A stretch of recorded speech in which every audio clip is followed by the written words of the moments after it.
For years, a war has raged between the humanoid species blessed by the god of light and the demons of the god of darkness, and after a long and deadly battle, a group of heroes have finally made it to the demon lord's castle to put a stop to this. However, along the way, there were several casualties, and right outside the throne room, the team is attacked by a demon baddie. Theron tells Kyle and Urza to go on without him while he handles the demon on his own. So they continue moving, but they both know Theron isn't making it out of that alive. They make their way into the throne room, but all of a sudden, Kyle is attacked by several spheres of dark matter from above. He is able to block a few of them, but he can't handle this many, so the mage, Urza, jumps in front of him to block the shot, but in the process, she is completely disintegrated. After Urza's death, the demon lord finally shows himself because he is ready to battle Kyle to the death, and the hero is so enraged that he charges in head first without thinking. The demon lord launches more dark matter blasts at Kyle, and luckily he manages to duck behind a pillar to avoid getting hit, but after seeing what the attack did, he is starting to get worried. The attack the demon lord used is called elimination, an unblockable high-level spell that destroys everything it comes into contact with. As long as the demon lord possesses magic like that, Kyle will never be able to get close enough to land a significant blow, so he has no choice but to do something risky. He believes he should be able to take the demon lord out if he releases all the energy in the magic gem of his sword, but doing so is so dangerous that he likely won't survive. He is well aware of the risks, but he has no choice, so he releases the full power of the sword and charges forward to break through the demon lord's defenses. With the extra boost in power, Kyle is able to stab clean through the demon lord's body and completely destroy him. But in the process, Kyle's sword is completely destroyed and he is severely injured. He managed to save the world, but in the process, he lost everyone he swore to protect in the first place. His friends, his family, and even his home were all destroyed by the demons, so he doesn't feel like he won at all. A few moments later, Kyle collapses from his wounds, and he is okay with his impending death because he has nothing left to live for. But suddenly, the demon lord's magic gem returns, and the power inside it is beginning to overload. With the demon lord gone, there is no one to control its power. And if that thing goes out of control, then it could destroy the entire world. Kyle crawls his way over to the gem in an attempt to stop it from exploding, and as soon as he grabs hold of it, he gets caught up in a flash of bright light. The next time he opens his eyes, Kyle finds himself in his childhood bed, and he is extremely confused because this shouldn't be possible. He gets out of bed and walks over to the window thinking this must be a dream, but sure enough, when he looks outside, he sees his hometown in all its glory. The same hometown he once watched burn to the ground after a demon attack. The sight brings a tear to his eye, but after everything he has been through, he still can't accept that this is reality. Just then, his childhood friend, Lise, comes into the room looking for Kyle, and as soon as he sees her, he freezes up. Lise notices that Kyle is acting strange, so she asks him if everything is alright, but he doesn't say a word. He still believes all this is just a hallucination, but at this point he doesn't care, he's just happy to see Lise again, so he hugs her as tight as he can. Lise gets flustered and asks Kyle what he's doing, but Kyle is too stuck in the moment to respond. She tries to pull away from him, but Kyle doesn't let her go, so they both lose balance and end up falling onto the bed. Now that Kyle is on top of her, the tension is palpable, and he is ready to go all the way. But at this point in time, Kyle and Lise don't have that kind of relationship yet, and after everything he has done, her embarrassment has officially turned to anger, so she pushes him away and punches him so hard that he flips through the air 3 times. Kyle is now writhing in pain on the bed, and Lise yells at him for trying to pull something like that with no warning. She doesn't know what's wrong with him today, and she normally wouldn't be so angry because she likes him too, but she'd appreciate a little heads up next time, so she can be emotionally prepared. Lise then storms out of the room, leaving Kyle to think about what he has done. But while Kyle is thinking, he realizes that he actually felt Lise's punch, and it hurt a lot. If this were really a dream, then he shouldn't be able to feel pain at all, so there's a possibility that this is the real world. Kyle then gets up to lift the sheets off, and to his surprise, he sees the demon lord's magic gem lying there, so he now knows for certain that this is the real world. He walks over to the mirror to take a proper look at himself, and he realizes he looks a lot younger than he did before. On top of that, he clearly remembers suffering several fatal injuries after the battle with the demon lord, yet now his body is perfectly healthy. Furthermore, his hometown is back to normal, and Lise is alive, so he comes to the conclusion that he must have returned to the past somehow, and the only clue he has in regards to the cause is this magic gem. He knows the demon lord's magic power was immense, but even then, a spell that allows you to return to the past should be impossible to create. Just then, Kyle's stomach growls because he hasn't eaten yet, so he heads downstairs to get some food. When he walks into the kitchen, he is surprised to find a full meal laid out for him, and he realizes that Lise must have made it for him before she left. He remembers how Lise would often come over to cook for him since he and his mom never had the time, and he is very grateful for her help. He sits down and pulls out a bowl to taste the food, and he absolutely loves it. It has been years since he has gotten to eat proper food since on the battlefield. He had to survive off calorie rations in the middle of nowhere.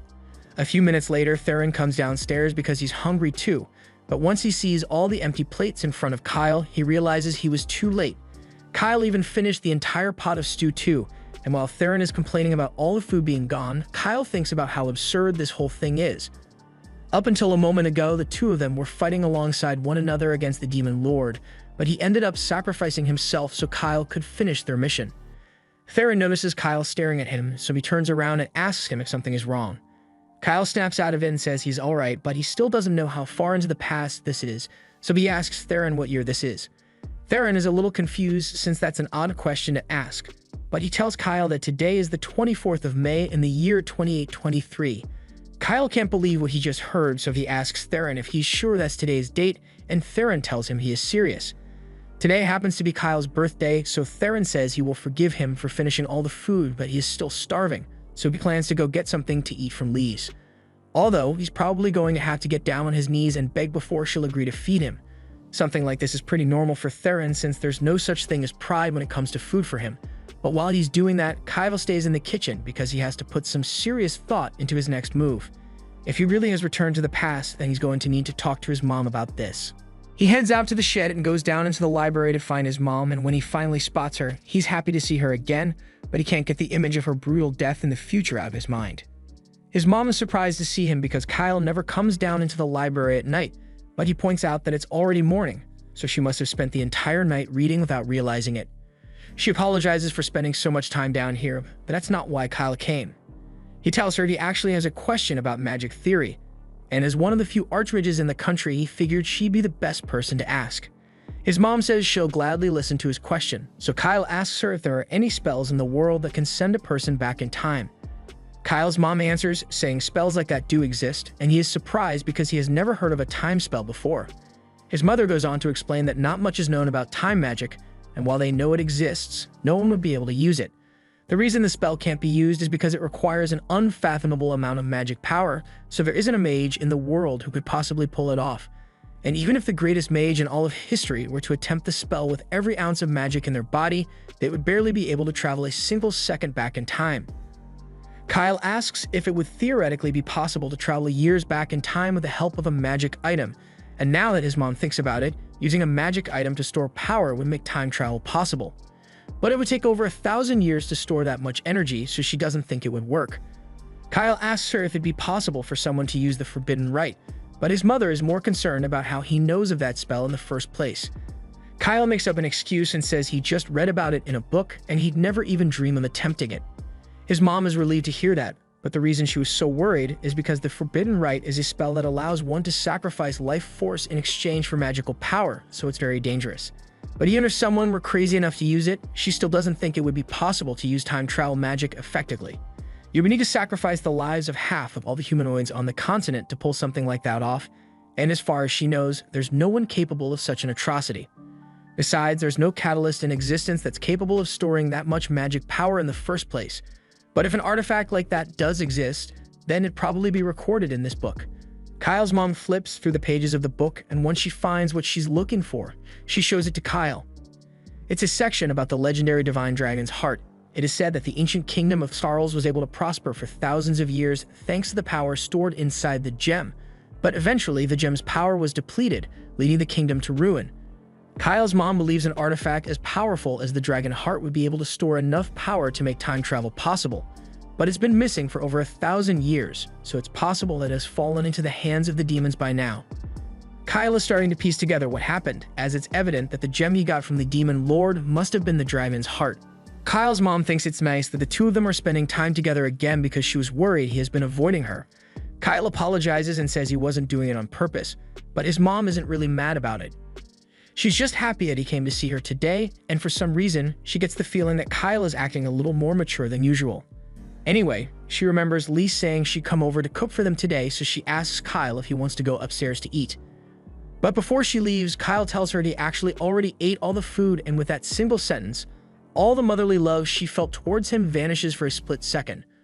A moment later, she regains her composure and tells him it's alright since today is his birthday, but she's not going to get him a gift anymore.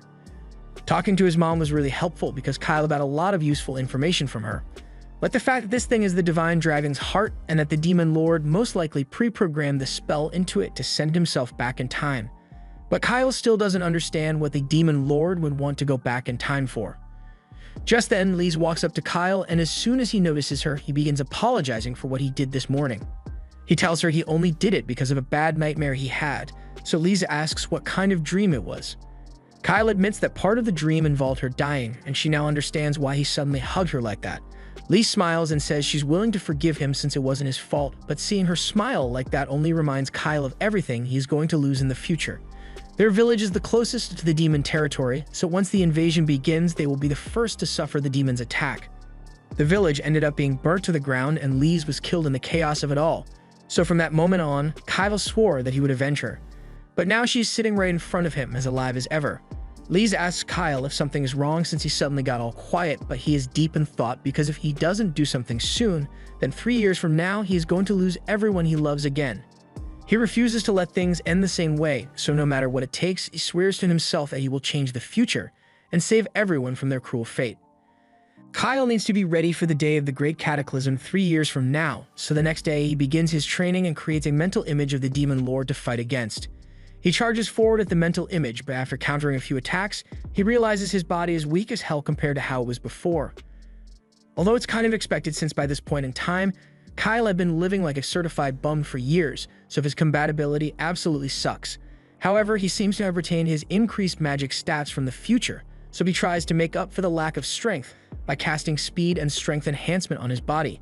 But unfortunately, that doesn't do much to fix his uncoordinated body, so he still fails instantly. Kyle realizes that he needs to put in a lot of work to make his body strong enough to handle his magic power, so he is determined to continue his training. Meanwhile, Lise and Theron have been spying on him from the bushes, and from their perspective, Kyle has just been yelling and falling over by himself all morning, so they are starting to get seriously worried. Just then, Theron's mom, Layla, shows up, and she wants to know what the two of them are up to. They both explain that Kyle has been working really hard lately, which is weird since a few days ago, he couldn't care less about his training. Layla has no idea what caused such a drastic change in Kyle, but if she had to guess, she thinks he might be doing it for a girl he likes. Hearing that crushes Lisa's hopes since Kyle hasn't confessed to her or anything, so she assumes he must have fallen in love with someone else and proceeds to shake him out of anger, causing him to throw up. Lise realizes she took things too far, so to make up for shaking the vomit out of Kyle, she prepares his favorite meal for lunch. Kyle is still upset about being shaken like that for no reason, but he's willing to let it go since she apologized. Anyway, since everyone is here, Kyle tells them he has a question he'd like to ask. He wants to know the best way to force multiple nations to take action, and everyone is a bit confused since it's an odd question to ask at dinner, but his mom puts some thought into it, and there are a few ways he can force nations into action. One would be to get the kings on his side, or to become an influential figure like a priest or a hero, but if all else fails, he could always grow a mustache and commit war crimes to get the nation's attention. Kyle thanks his mom for the advice, but he needs to rally the nation's leaders within the next 2 years, and of all the options she has given, the only thing he can feasibly accomplish before then is to become a great hero. Kyle heads to his room and immediately starts reading every book available to plan out his path, and knowing what's coming in the future is really helpful here since he can confirm which legends are true. Just then, Theron comes in to see him, and he's amazed to see Kyle so focused on reading. He sits on the bed and asks if Kyle is really serious about becoming a hero since it's not exactly a job title that you can just apply for, but Kyle is already aware of that. Normally, someone would become a hero by slaying a demon king or something along those lines, but Kyle can't do that yet, so he needs to make preparations. It's a given that all heroes need to have incredible strength, but strength alone won't be enough to get the job done. To put it bluntly, Kyle says he needs to get a lot of money. That doesn't sound like a very heroic goal to Theron, but Kyle is completely serious. As a hero, he can't go around accepting rewards for his heroic deeds, but equipment and traveling costs are pretty expensive, so he's going to need a decent bit of money saved up if he's going to pull this off. Aside from that, he also plans to gain favor with as many influential people as possible to raise his notoriety, but this is starting to sound like Kyle is trying to become a politician instead of a hero. Aside from money and connections, Kyle also says he's going to need a lot of luck, because heroes need to show up at the right place and time when things go wrong. Theron is starting to get worried that Kyle might really be taking the mustache route, but Kyle assures him that he doesn't plan to create any problems just so he can save the day. But he won't deny that he plans to use underhanded tactics to achieve his goals. Theron really doesn't think a hero should be saying stuff like that, but while they're both here anyway, he asks Kyle why he wants to become a hero. He can tell that being a hero is more like a stepping stone towards an end goal for Kyle, so he wants to know what that end goal is. Kyle admits that he does have his reasons for wanting to be a hero, but he can't share that information right now, so Theron is just going to have to trust him on this.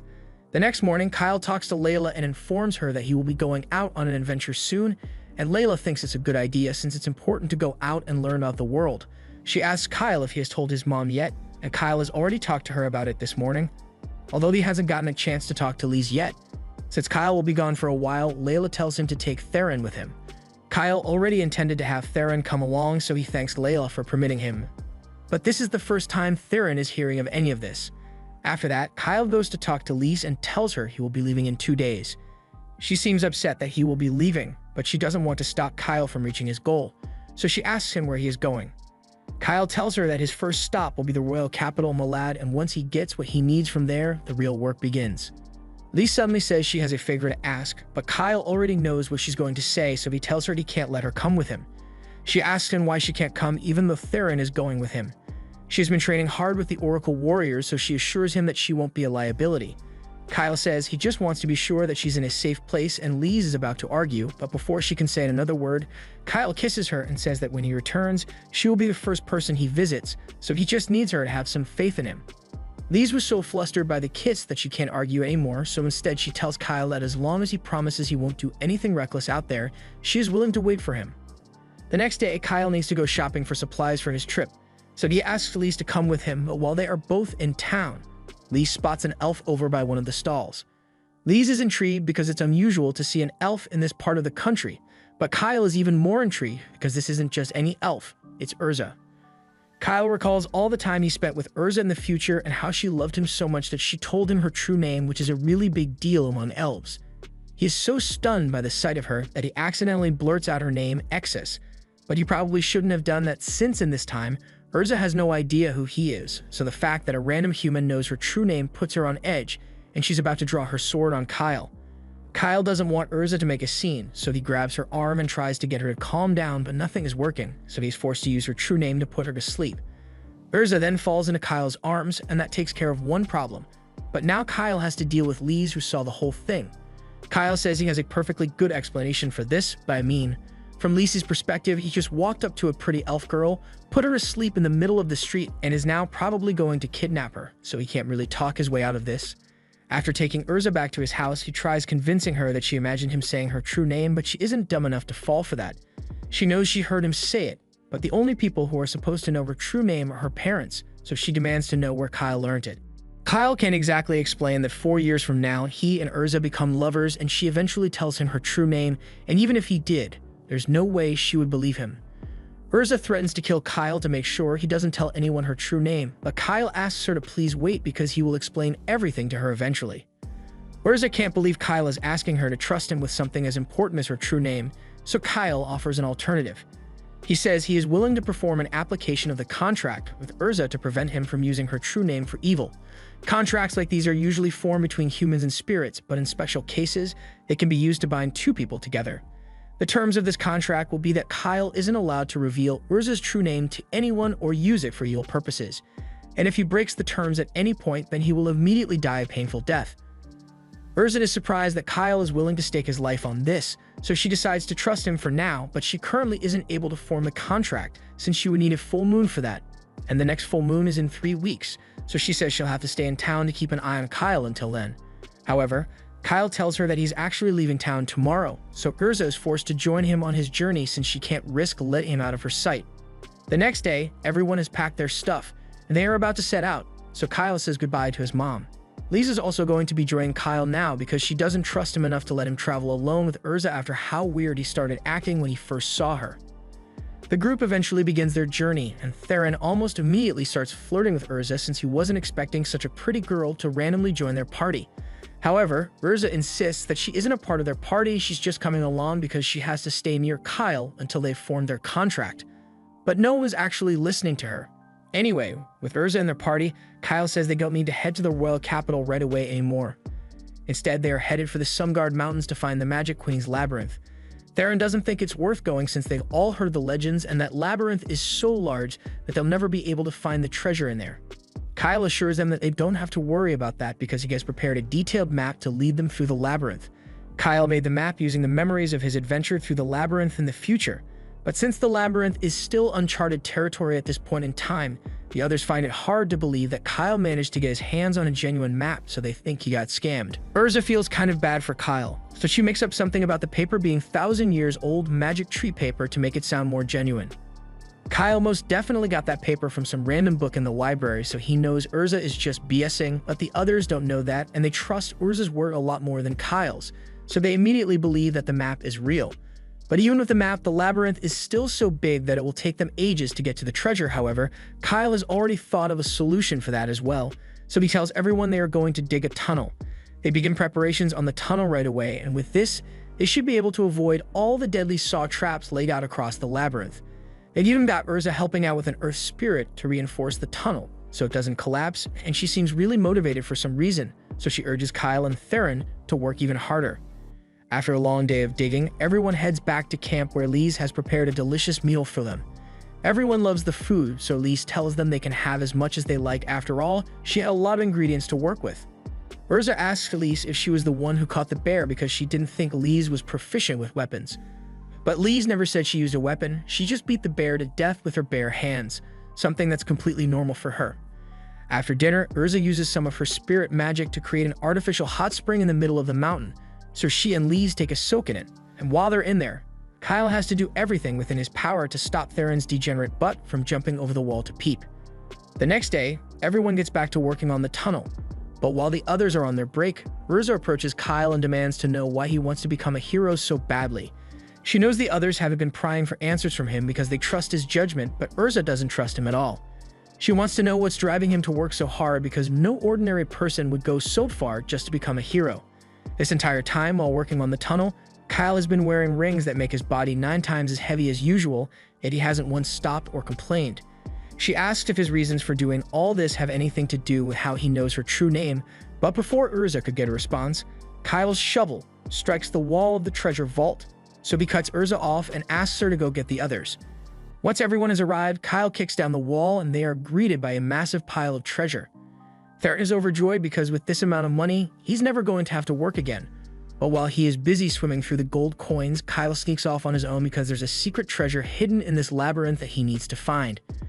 He makes his way over to one of the back rooms, and there he finds the legendary sword that accompanied him in so many battles in the future, and as he approaches the blade, the sword's avatar appears. Sylvie begins her speech congratulating the brave challenger who overcame the trials of the labyrinth, but Kyle suddenly covers her mouth to shut her up because he doesn't want his friends to find out about her yet. Sylvie gets mad and yells at him for daring to treat her with such disrespect, but this has nothing to do with disrespect, he just really needs her to be quiet for a second. Once Sylvie has calmed down, Kyle tells her he knows that she is a copy of the Queen of Sildoniaxarls, and he didn't actually go through all the traps she set in the labyrinth, he just dug a shortcut to get in quickly. Sylvie can't believe Kyle was able to cheat her labyrinth so easily, and Kyle would love to explain how he knew how to get here, but it would be quicker to just go through the final trial so she can see for herself. The final trial in question involves Kyle pulling out the sword so Sylvie can read his memories, and when she does, she gets a full recap of all the tragedies that are going to happen in the future, all the way up to the point where Kyle touches the dragon's heart and is transported back in time. She has a hard time believing that what she just saw was true because she had no idea time magic could be used on such a scale. But if all that was in Kyle's memories, then it has to be true. Just then, the others realize Kyle is missing, so they go looking for him, but Kyle hasn't informed them about any of this stuff yet, so he asks Sylvie to just play along and act like. He grabs the sword, and as his friends approach, he excitedly yells that he found an intelligent sword. A little while later, Sylvie has been introduced to everyone, and she's currently enjoying herself with some of Lisa's cookies, as it's been centuries since she got to eat any actual food. Lisa asks Sylvie if she's really the Magic Queen, but to be more exact, Sylvie is only part of the Magic Queen. She's a magic life form created to evaluate the people who would eventually find this treasure vault, and if she had deemed them unworthy, then she would have had to blow up this entire place. But she thinks Kyle is interesting, so he has her approval for now. She also tells them to bring that bag along since it is connected directly to the treasure vault. Since Kyle has gotten the treasure he needed, he and the others head over to the royal capital. And while they are there, Sylvie keeps trying to run off to go try out all the food stalls, but Theron doesn't want her getting lost. The reason they came here is that they need to get some new equipment, and Kyle knows the perfect place for it. He leads everyone to a weapons store in the middle of town, and this place is pretty exclusive, so when they walk in, the receptionist asks them if they have a recommendation letter or something because kids like them could never afford to buy this stuff here. Kyle recalls that this store requires a membership fee to get service, but with how much treasure they have now, the membership fee isn't something he needs to worry about. He hands the receptionist some gold coins from the treasure vault, and the receptionist can hardly believe what Kyle just gave him, but he did pay the fee, so he tells Kyle and the others they can head in now. Once they are inside, they are introduced to the owner of the shop, Fespa, and he offers to help them pick out the gear they need. Sylvie notices a few swords on the wall, and she recognizes them as some of Melanis's work. Fespa is surprised that she can tell that from just a glance, but she's right. These swords were made by the great craftsman, Melanis, from ancient times. However, Sylvie has actually met Melanis before, and his work wasn't the best, but he threw a tantrum every time she criticized him. Fespa is confused by what Sylvie just said, but before she can say anything else, Kyle steps in and drags her away because they can't let anyone find out that she's the queen of magic. Anyway, Fespa begins showing everyone around the shop, and for Kyle, he suggests this set of dragon-scale armor, handcrafted by dozens of underpaid workers and loaded to the gills with resistance magic. Kyle really likes the practicality of the armor, so he decides to buy it, and Fespa is shocked that he made the decision so quickly because this thing is really expensive. Kyle asks Theron if he'd like to get a set of dragon armor as well, but Theron doesn't want to wear a matching suit with Kyle, so he says he will get something else. Kyle is fine with that, and since everyone is here already, Kyle tells them they can grab anything they think they'll need. The others grab things like spirit bracelets, gauntlets for Lise, and arm gear for Theron to boost his power, but it does absolutely nothing for his charisma. Now that they've gotten all the equipment they'll need, Kyle asks Fespa if he has any magic stones in stock, so Fespa shows him one of his most popular items. It's a magic stone enchanted with explosion magic, so it is very useful in offensive combat. Explosion stones are great, but Kyle is actually hoping for something that would be effective against reptile-type monsters, so Fespa shows him a magic stone enchanted with a cold spell. Lizards are weak to the cold, so this should be fairly effective against them. However, it is difficult to enchant a magic stone with a cold spell, so these are rather expensive. Kyle doesn't even bother asking what the price is, he just says he wants to buy every single cold stone that Fespa has in stock. He also wants all of Fespa's healing potions as well, and Fespa is speechless, because buying all those potions would cost an astronomical amount of money. Kyle agrees that it's a bit impractical because it would take ages to carry all the coins here. So instead, he just plops a bag of gems worth 10 million coins on the table and says they'll call it even. After that, Kyle and the others leave the store, but Theron is a little worried that rumors about them being rich might start spreading, and they wouldn't want the IRS knocking at their door. Kyle tells him he doesn't have to worry about that because they are leaving the capital tomorrow, but the others are surprised as they didn't know their stay here would be so short. This is the first time Lise or Theron have ever been to the capital, and they want to make the most of it. So Theron runs off to go live his big city dreams, and Urza tells Lise that she'll show her around town.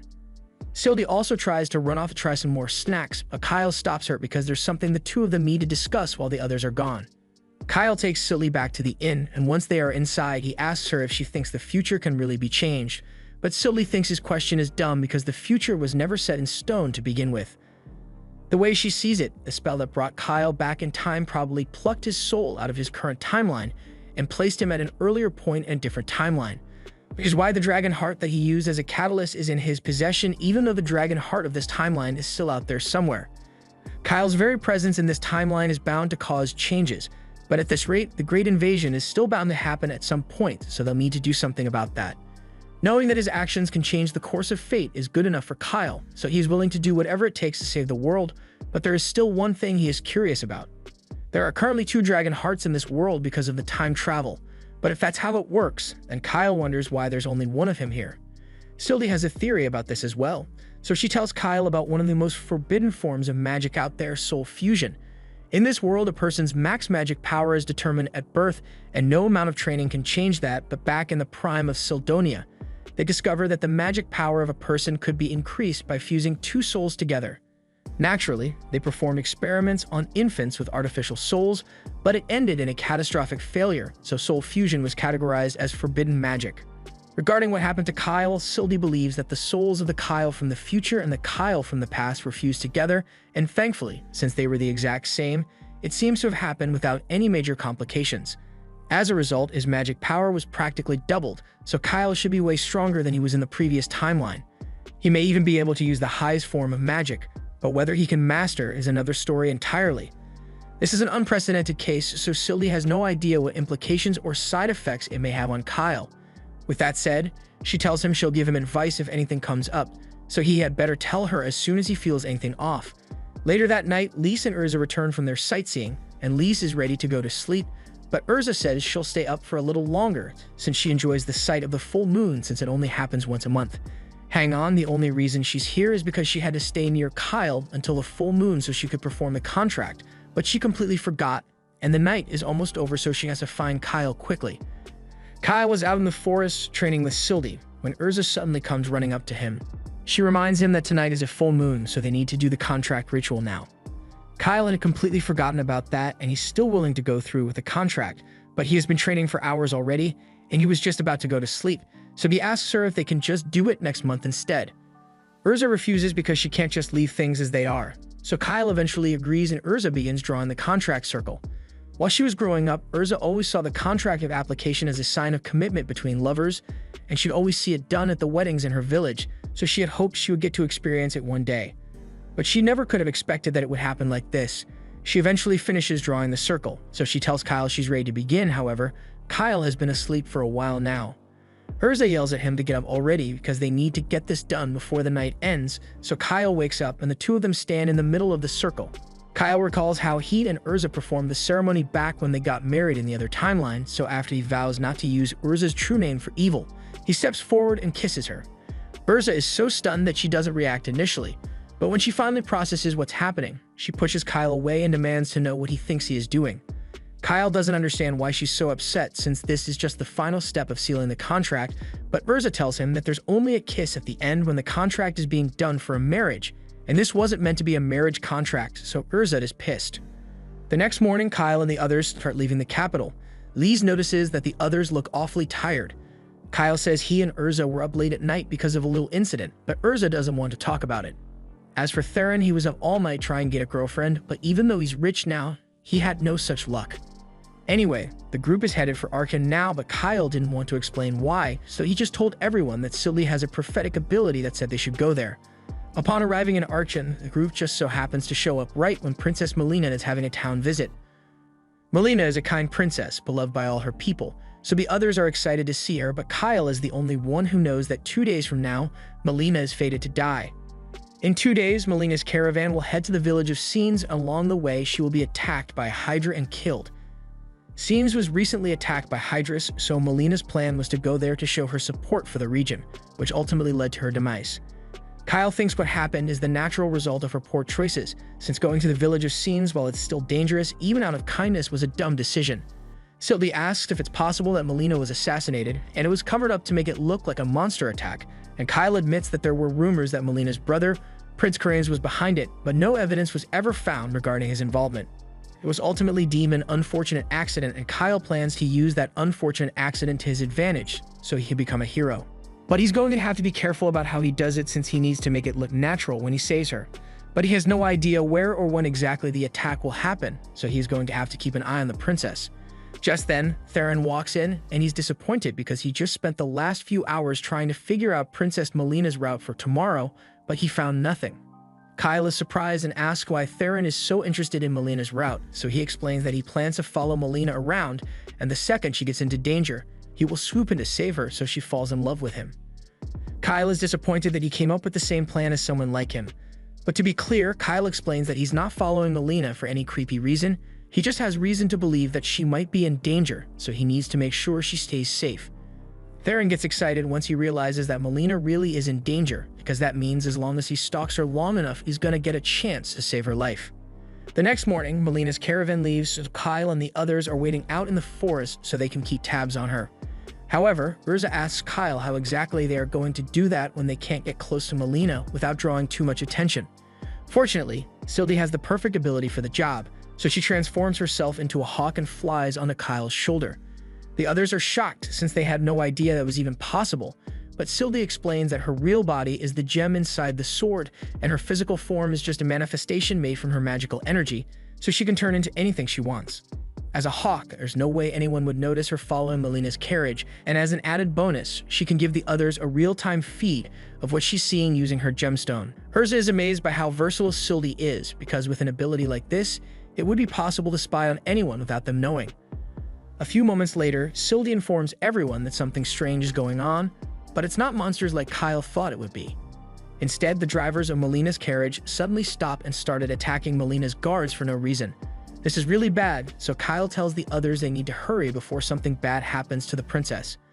Over by the carriage, the drivers have just finished eliminating all of Melina's guards, so they move on to the next step of their plan and cover the carriage in some mysterious powder. Just then, Kyle and the others arrive, and before the drivers can even respond, Kyle uses haste magic to dash forward and knock them both out in an instant. Now that the guards have been incapacitated, the others tie them up so they can be questioned later, and Theron goes to check inside the carriage to see if the princess is alright. She seems to be unconscious, but other than that, she is thankfully unharmed. However, keeping her that way might be a little harder than they thought, because the group is suddenly surrounded by a horde of hellhounds. They all start doing their best to fend the hellhounds off, but there are so many of them that a few manage to slip past and go for the unconscious drivers. So much for Kyle's plan to interrogate them, but the group has bigger issues to deal with, because if they don't do something soon, and the same thing might happen to Princess Melina. Kyle asks Theron if he can drive the carriage so they can get out of here, but the carriage reins have been cut, and it will take at least a few minutes for him to get it fixed. On a side note, those are some of the nonchalant horses I've ever seen. Soon after, Kyle hears loud footsteps heading in this direction, and if it's what he thinks it is, then this is really bad. He tells Theron to stay near the princess and protect her no matter what, while the others should keep fending off the wolves. As for him, he says he's going out to handle what's coming on his own. Lee's objects and tells Kyle it's too risky, but he says he's the only one who stands a chance of beating it, and he promises not to do anything too risky. Lise and Urza have no choice but to trust Kyle, so they go back to fighting the hellhounds while he makes his way deeper into the forest. As Kyle is running, Sylvie asks him if he really thinks he will be able to defeat a Hydra on his own, and he is fairly confident that he can do this. As far as Hydras go, their strength is determined by the number of heads they have, and Kyle has beaten one with 3 heads before, so as long as it's not more than that, he should be fine. Kyle eventually confronts the Hydra, and after taking a quick look at it, he counts 1, 2, 3, 4. Okay, that's a lot more than 3 heads.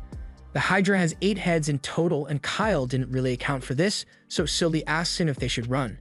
However, it's too late to retreat now, so Kyle has no choice but to face the Hydra. Hydras have simple attack patterns, so dodging it won't be too much of a challenge, but the Hydra also possesses scales that make it practically immune to sword strikes. However, that's not even the worst part about dealing with one.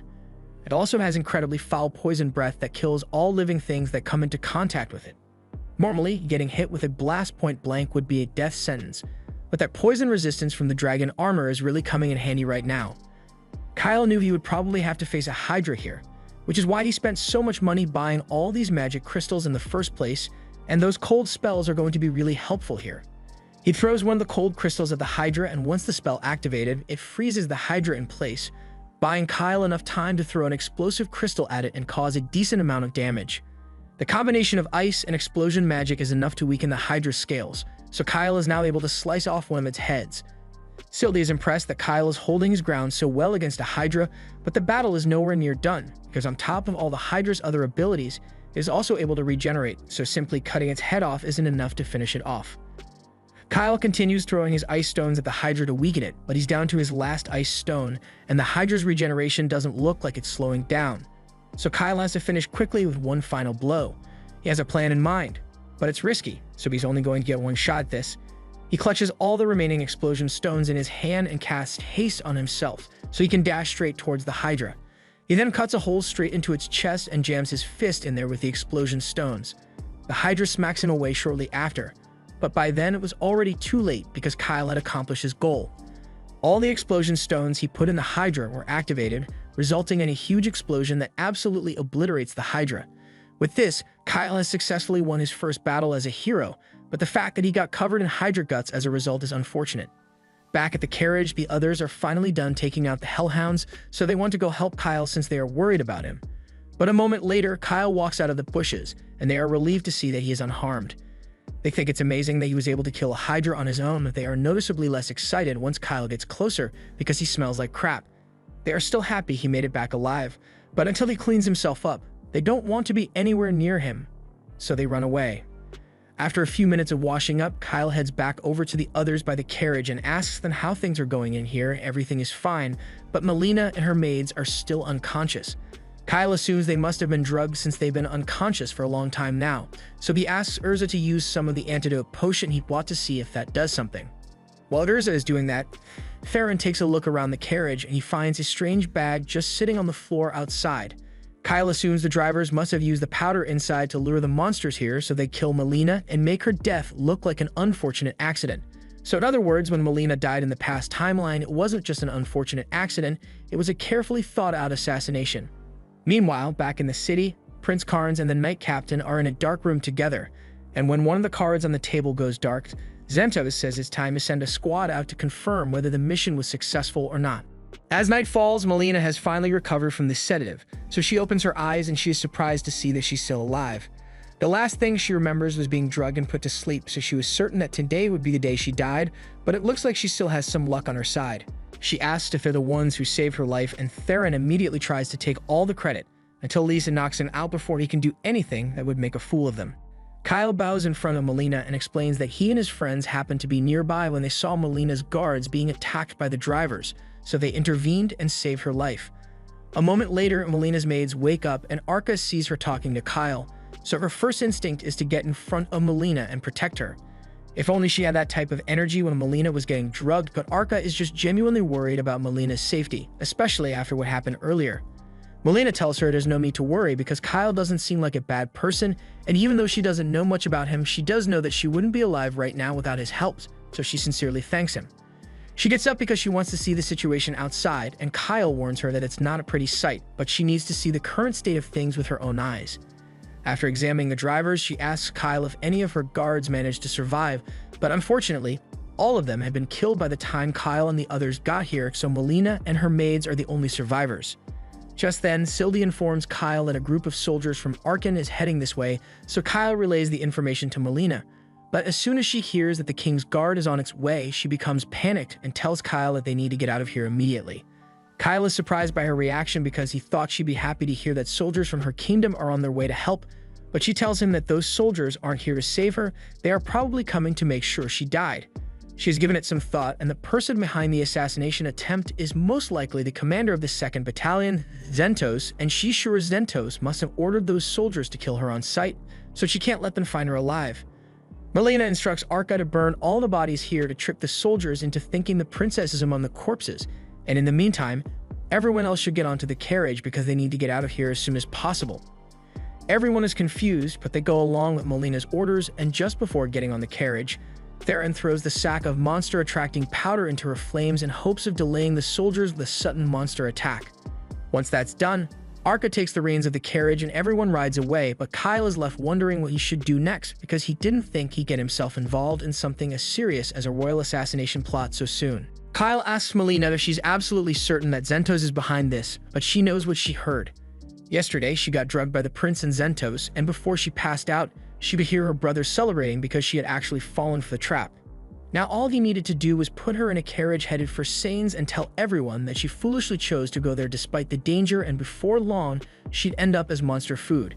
She knew her brother was a greedy bastard, but she never really saw him as a threat since he is so incompetent, but with Zentos on his side, he could actually become a real problem. Normally, Melina would be escorted by Kilrin in the 5th Battalion to ensure her safety, but with how popular Kilrin is, she is often called away to take part in ceremonies in the royal capital. So this time, Zentos was put in charge of protecting Melina. Now that she thinks about it, she probably should have been wary of the fact that her brother came along in the first place, because he had no reason for being here. Kyle is still finding it hard to believe that Zentos was really involved in the assassination attempt, but he is certain that Melina isn't lying, so he has to accept that Zentos is his enemy now. He tells Melina that since the assassination attempt failed, they are sure to try something else, and knowing Zentos, he probably already came up with a backup plan. He's most likely going to try and pin everything on Kyle and the others and paint them as heinous criminals who slaughtered Melina's escorts to get to her. The smartest thing for them to do would be to ditch Melina to ensure their own safety, but it's kinda too late for that, so Melina tells them that she will reward them handsomely once they get back to the royal capital safely. On the bright side, they have a few things going in their favor, like the fact that Kilrin's 5th Battalion is scheduled to arrive in Archon tomorrow morning. And once they find out that Melina isn't there, Kilrin is sure to come looking for her. Kyle asks if it'd be bad if Kilrin's battalion were to run into Zento's battalion, but Melina says the two battalions are roughly equal in strength, so if anything, it'd cause more trouble for Zentos than for them. If that's the case, Theron suggests that they could just hide out in Sanes until the situation blows over, but Kyle doesn't think it's a good idea since Zentos would probably just destroy the entire village to keep things quiet. Lise asks if he'd really go that far, but he has already killed a few royal guards to get to Melina, so it stands to reason that he won't stop when faced with 100 villagers. It's risky, but Kyle thinks the best course of action right now would be to head back to Archon since the city has over 10,000 people living there, and there's no way Zentos would be able to kill all of them. Plus, if they can meet up with Kilrin's battalion, they might stand a good chance of surviving. Melina agrees with Kyle's plan, but if they turn back now, they are bound to run into Zentos' men, so she asks him if he has a plan in mind to slip past them. But Kyle calmly explains that he plans to cut straight through Zentos' men. They stop the carriage to prepare, and thanks to Sylvie's surveillance, they are able to figure out that Zentos isn't with his battalion. Since Zentos isn't here, they just need to focus on defeating the regular soldiers, and luckily, Kyle already has a plan for that, but it involves a lot of explosion stones. They can't guarantee that Melina won't be hurt by the shockwaves, so Lise gives her a case of high healing potions and tells her to drink one if she is injured in any way. Melina is a bit shocked by how much equipment Kyle's team has since this stuff must have cost a fortune, and it did, but money's not a problem for them. Meanwhile, back in the capital, the prince is freaking out because the assassination attempt failed. Zentos assures him that he has already sent his men out to finish the princess off, but the prince wants to know why Zentos isn't out there searching for her with his battalion. Zentos explains that Kilrin is going to arrive tomorrow morning, and when she realizes that the princess isn't here, she's bound to question the prince about her. And the prince is a walking mess when it comes to thinking on his feet, so Zentos needs to be by his side to come up with an excuse for him. The prince can't argue with that, but he reminds Zentos that now that he's involved in his plan, he won't tolerate any more screw-ups from him. As the soldiers continue chasing Melina's carriage, one of the scouts they sent ahead runs back to report that he just saw the carriage turn around, so it should be heading this way soon. The vice commander orders everyone to stop and draw their bows to intercept the carriage, but just as the carriage comes into view, several explosion stones fall from the sky. This was part of a carefully orchestrated airstrike with the help of Sylvie, and now that the soldiers are disoriented, the carriage drives straight through chaos. Urza uses wind magic to shield the carriage from the explosion magic, while Theron is having the time of his life throwing explosion stones at the soldiers. It's not the most elegant way of doing things, but hey, at least it worked. However, once the vice commander regains his bearings, he orders all the soldiers who are still alive to get up and chase after the carriage. They still need to keep moving to avoid being captured. Unfortunately, as a result of all the explosions, one of the carriage's wheels was blown off, and there's no way they'd be able to fix it in time, so they are going to have to continue without it. Lise tells the princess and her maids that they can ride on the horses, and Kyle plans to use Urza's Wind Walker spell to boost his speed enough to keep up with them on foot, but there's no way they'd be able to outpace the remaining soldiers like this. He says someone is going to have to stay behind and act as a decoy, and that someone is Theron. Theron has been busy trying to see if he could fix the carriage, but then Kyle tells him that it's his job to slow down the royal guards, and before Theron even gets a chance to complain, Kyle and the others have already started leaving. Soon after, the soldiers catch up to Theron, and to their surprise, they see him waving a white flag and yelling that he doesn't want to fight. The soldiers are curious, so they stop to see what Theron is up to, but it really looks like he just plans to surrender because he bows down and starts begging for forgiveness. He tells them that this whole thing was Kyle's idea, but he ditched him here, so if they let him go, he promises not to cause them any more trouble. He even offers them a huge bag of gold in exchange for his life, but as soon as the vice captain realizes that the princess isn't here anymore, he tells his men to just kill Theron so they can continue moving. Back on Kyle's end, Urza asks him if it was really alright for them to leave Theron behind because those soldiers definitely aren't going to spare him. Kyle admits that he would have preferred doing things differently so no one would have had to die, but this was the only way. Urza can't believe Kyle was really willing to sacrifice his best friend for the sake of the mission, but that's not actually what he meant. Urza would know this since it hasn't been long since she met Theron, but he is actually way stronger than Kyle or Elise. Meanwhile, Theron has just beheaded the battalion's vice commander, and his whole pathetic surrender was just a ploy to get them to lower their guard. Now that the soldiers are rattled, he takes off all of his gravity training weights and gets ready for a quick 1 versus 30. In less than a second, Theron dashes forward and effortlessly slices the heads off 3 of the soldiers. Afterwards, he runs back in to do the same to the rest of the soldiers. A few of the soldiers try to sneak up on him from behind, but Theron was already prepared for that, so he throws an explosion stone at their feet. The resulting explosion scares the soldiers' horses away, so now there's no way they can escape. Kyle explains to Urza that Theron may lack an aptitude for magic and have a questionable personality, but when it comes to sword skills, Kyle couldn't hold a candle to him. He never slacks off with his training, and he is always wearing those gravity bracelets to push himself.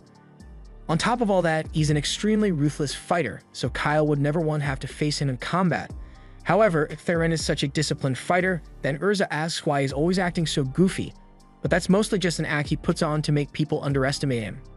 Granted, he is still pretty weird regardless. Kyle has full confidence that Theron will win that battle, but up against 30 royal guards, Theron is going to have to go all out with lethal force.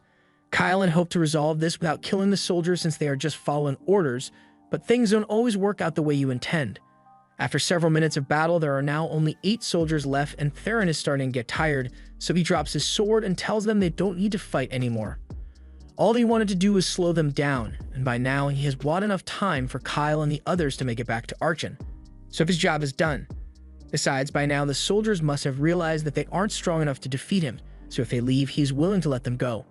The soldiers think about it for a second, and they really aren't getting paid enough to do this, so they all pick up their injured comrades and start limping away to get help. However, Theron can't leave any loose ends behind, so even though he said he would let them flee, he throws another explosion stone at the soldiers and rushes in to finish off the survivors. That seemed unnecessarily brutal, but Kyle did mention that Theron is a ruthless fighter. Meanwhile, back in Archon, Zentos realizes that someone must be interfering with his plan because he hasn't gotten any updates from his men. He decides to go out to see what happened for himself, so he leaves a few soldiers in charge of the prince and rides into the forest. Sylvie spots Zentos heading straight for the group, so she warns Kyle that a powerful knight is approaching, but a moment later, Zentos notices Sylvie and blasts her out of the sky. Kyle immediately realizes it must be Zentos since no one else would have been able to notify Sylvie or shoot her down with such accuracy, so he tells Melina to go hide in the woods for the meantime. He also asks Urza and Theron to take Melina and run if anything seems strange, but Zentos is the greatest knight in Zergus, so Melina asks Kyle if she's sure he can beat him alone. Kyle admits that he would have preferred to avoid fighting Zentos altogether, but right now, he doesn't have a choice. Melina has been wondering about this for a while now, but Kyle keeps speaking about Zentos almost as if he knows him personally, so she asks him if there's something he's hiding from her. Kyle doesn't know what to say here, but luckily Melina backs off because she doesn't want to be rude to the man who is risking his life to save her. A little while later, Zentos is riding through the forest when he finds Kyle standing in the middle of the road. Zentos asks if Kyle is the one who has been helping Melina, and Kyle confirms it, but he asks why Zentos came alone when he could have easily brought the rest of his soldiers. So Zentos explains that he doesn't want to get any more of them killed when they aren't directly involved in this. Kyle knows this is going to sound strange coming from him, but he doesn't want to kill Zentos, so he asks him if he would be willing to surrender. Kyle could even get the princess to officially pardon him, but he wants to know why Zentos did all this since he is sure Zentos isn't the kind of person to be swayed by status or money. However, Zentos says there's no point in explaining things to someone like Kyle when he's about to die anyway, so it looks like Kyle really has no choice but to fight. Zentos and Kyle draw their swords, and after casting strength and haste on themselves, they charge at each other. Zentos uses his signature illusion magic to try to throw Kyle off, but he is able to dodge and counterattack regardless, forcing Zentos to pull back. Zentos is shocked since no one has ever managed to counter his illusion magic attack on the first try before, but Kyle knows all about it because in the previous timeline, Zentos was the one who taught him everything he knows about magic swordsmanship. They continue their clash, but there isn't much Kyle can do in this situation because at this point in time, Zentos is superior to him in every way.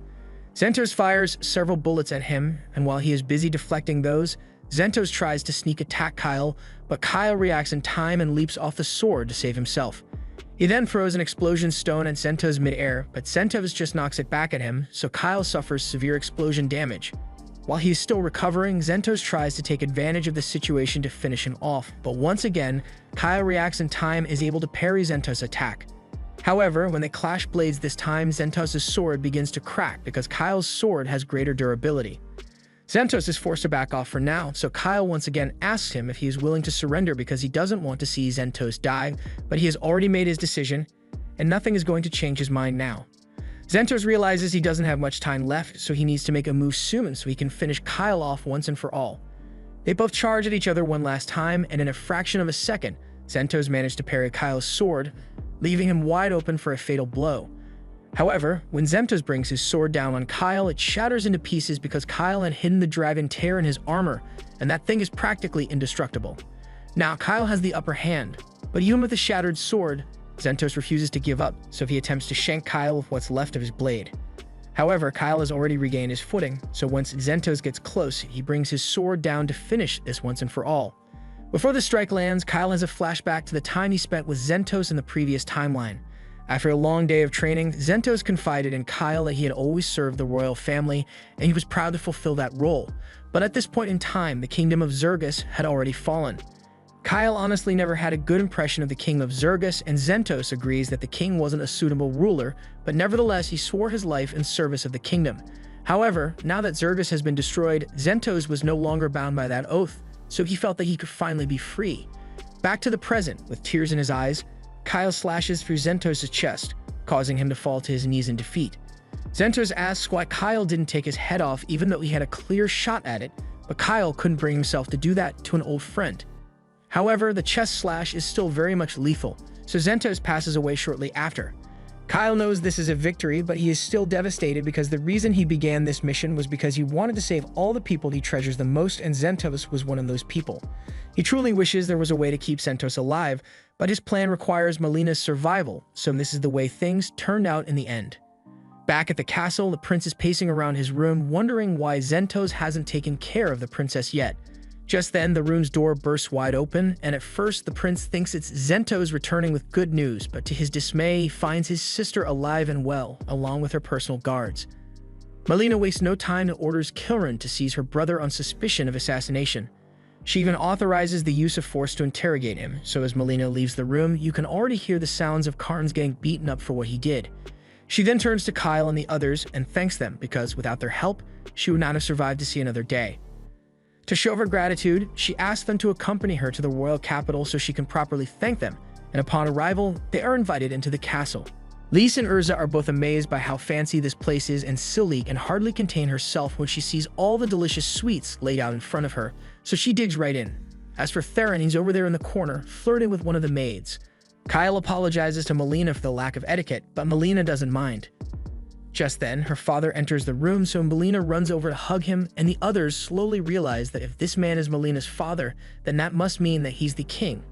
They immediately get up to show their respect, but the king tells them there's no need for formalities because right now, he's not here as a ruler, he's here as a father to thank the people who saved his daughter's life. The king says he is disappointed that Karns would do such a thing, but he can't help but wonder why Xentos would assist Karns with a plan like that. Melina hasn't been able to figure it out either, but she believes that another nation or demons might be involved somehow. However, there's no way to confirm that now, so it's pure speculation. The king tells Kyle and the others that they must not speak a word of this to anyone, and Kyle assures him that none of them would ever reveal a secret that would harm the reputation of Zergus. Melina also tells the king that it's okay to trust Kyle's team, so he takes their word for it. Not long after, details of the incident are released to the public, and the official story states that both Melina and Karns were attacked by monsters on their way to Sains, and a lot of royal soldiers were slain in the process. But thanks to the efforts of Kyle and his group, Melina was unharmed and Karns survived with only a few injuries to his face, so he will be recovering in a different country for now. A little while later, it is time for the official awards ceremony to thank Kyle and his friends for their brave heroism, so the king prepares to present them with the Saint's Medal. Today would come to be known as the first appearance of the hero, and the first step of Kyle's plan is finally complete. But there's still one more thing he has to do. Later that night, the king is drinking alone in his room, and he is cursing Karns and Xentos for being absolutely useless. At this rate, he is inevitably going to have to hand the throne over to Melina. And when that happens, he has no doubt that she will build a better kingdom, but he doesn't want that. If Melina ends up becoming a great ruler, then the king will end up as a forgotten relic of the past, and he can't stand the thought of being second to his own daughter. He decides that he needs to come up with another plan to get rid of her, but as soon as he says those words, he is grabbed from behind by Kyle. Kyle has always known that King Ramones was an incompetent leader, but he had no idea he was the kind of man to kill his own daughter out of jealousy. In the previous timeline, after the invasion began, Kyle made a suggestion to Romanus to aid the dwarves in the next kingdom over to preserve allies for the fight against the demons. However, Romanus wanted to use it as an opportunity to extort the dwarves, so he withheld aid until they were in serious danger, and by then, it was already too late. That was one of the many mistakes that Romanus made, which ultimately led to the fall of the Zergus kingdom. Kyle initially wasn't going to hold a grudge against Romanus for something he hasn't done yet, but after hearing Xentos say that he failed to accomplish the mission Romanus gave him, Kyle has changed his mind. In hindsight, it makes perfect sense because Xentos was unwaveringly loyal to the royal family, so the only one who could send him to kill the princess would be the king. So even though Xentos probably didn't want to, his duty to the king compelled him to obey his orders. Kyle drags Romanus out onto the balcony, but Romanus shows no remorse and says everything would have worked out fine if Melina had just died. But that kind of thinking is why Kyle detests Romanus. Xentos' only crime was devoting his life to such a fool, and Kyle refuses to let his reign of idiocy continue any further. Melina is a bit of a schemer, but she's actually smart, so she'd do a much better job than someone like Romanus who is only interested in self-preservation. Kyle then pushes him off the balcony, sending the king falling to his doom, and Kyle was careful to leave no evidence of his presence. So after the royal guards investigated the incident, they came to the conclusion that the king must have gotten drunk and accidentally fallen off the balcony. However, they couldn't release that story to the public, so as far as everyone else is concerned, the king suffered a heart attack in his sleep. The next day, Kyle and the others are having lunch out in the city, and by now, they've all heard the news of King Romanus' unfortunate heart attack. Urza thinks it's a weird coincidence that the king happened to suffer a heart attack the day after their awards ceremony, but Theron doesn't really care. He's just glad that the king didn't die a day earlier because then they would have had to wait for their awards ceremony. Kyle isn't having lunch with the rest of them because he is currently having a discussion with Melina, and she informs him that she is engaged to the third prince of the Gargan Empire. Kyle had no idea about this, but apparently the Zergus kingdom and the Gargan Empire were once in conflict over the state of Karen. So to resolve the issue, a deal was struck where Zergus would get control over Karen, but in exchange, Melina was set to marry one of the princes of Gargan. However, she is thinking of calling the whole engagement off because this isn't a good time for her to get married. Kyle asks what will happen to Karen if Melina breaks the engagement deal, but she says Karen will remain as a vassal state of Zergus. Officially, there is no correlation between the engagement and the governance of Karen, so Melina can simply tell them that the circumstances have changed. With that said, she wants Kyle to go inform the governor of Karen for her since she doesn't have time to do it herself. Later that night, Kyle is deep in thought, so Sylvie comes out and asks him what's wrong. Kyle tells her that he isn't sure how Gargan will react to Melina calling off the engagement, so it's hard for him to make a plan for it. Sylvie can see that Kyle is really worried about this, but she thinks there's something he's overlooking here. Like the fact that Karen may be facing some major problems right now. This is all speculation, but despite the fact that the king of Zergus is dead, the governor of Karen didn't make an appearance, so something must be happening over there. And the fact that Melina didn't draw any attention to it means she must know what's going on there, so she's most likely asking Kyle to go to Karen in hopes that he may resolve the issue. If that's the case, then Kyle doesn't mind going to Karen, and besides, he'd like to stay as far away as possible from Melina. The next day, Kyle goes to meet with Melina to tell her he accepts the mission. But just when he's about to leave, Melina suddenly asks him if he would like to become her personal knight. Kyle is shocked by the sudden proposal, but Melina says she really wants to have him by her side, so appointing him as her knight is the natural choice.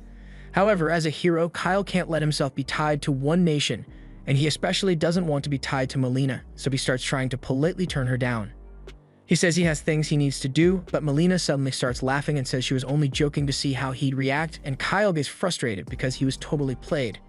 As Kyle and the others are leaving, Melina is watching from her balcony when Ninos comes to check on her. She asks Melina if she was able to get Kyle to fall for her, but Melina laughs and says she's not cruel enough to play with someone's feelings like that.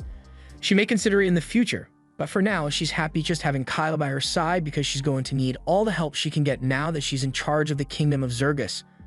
Over on Kyle's end, he and the others stop by a Fesba's store to restock on items and fix up their gear. Fesba congratulates Kyle on receiving the Saint's Medal, and he is sure he will accomplish even greater things soon. On that note, Kyle tells him he will be heading to the city of Karen soon, so any information on the area would be much appreciated. Fesba has heard quite a bit about Karen, but the situation there really isn't good over there.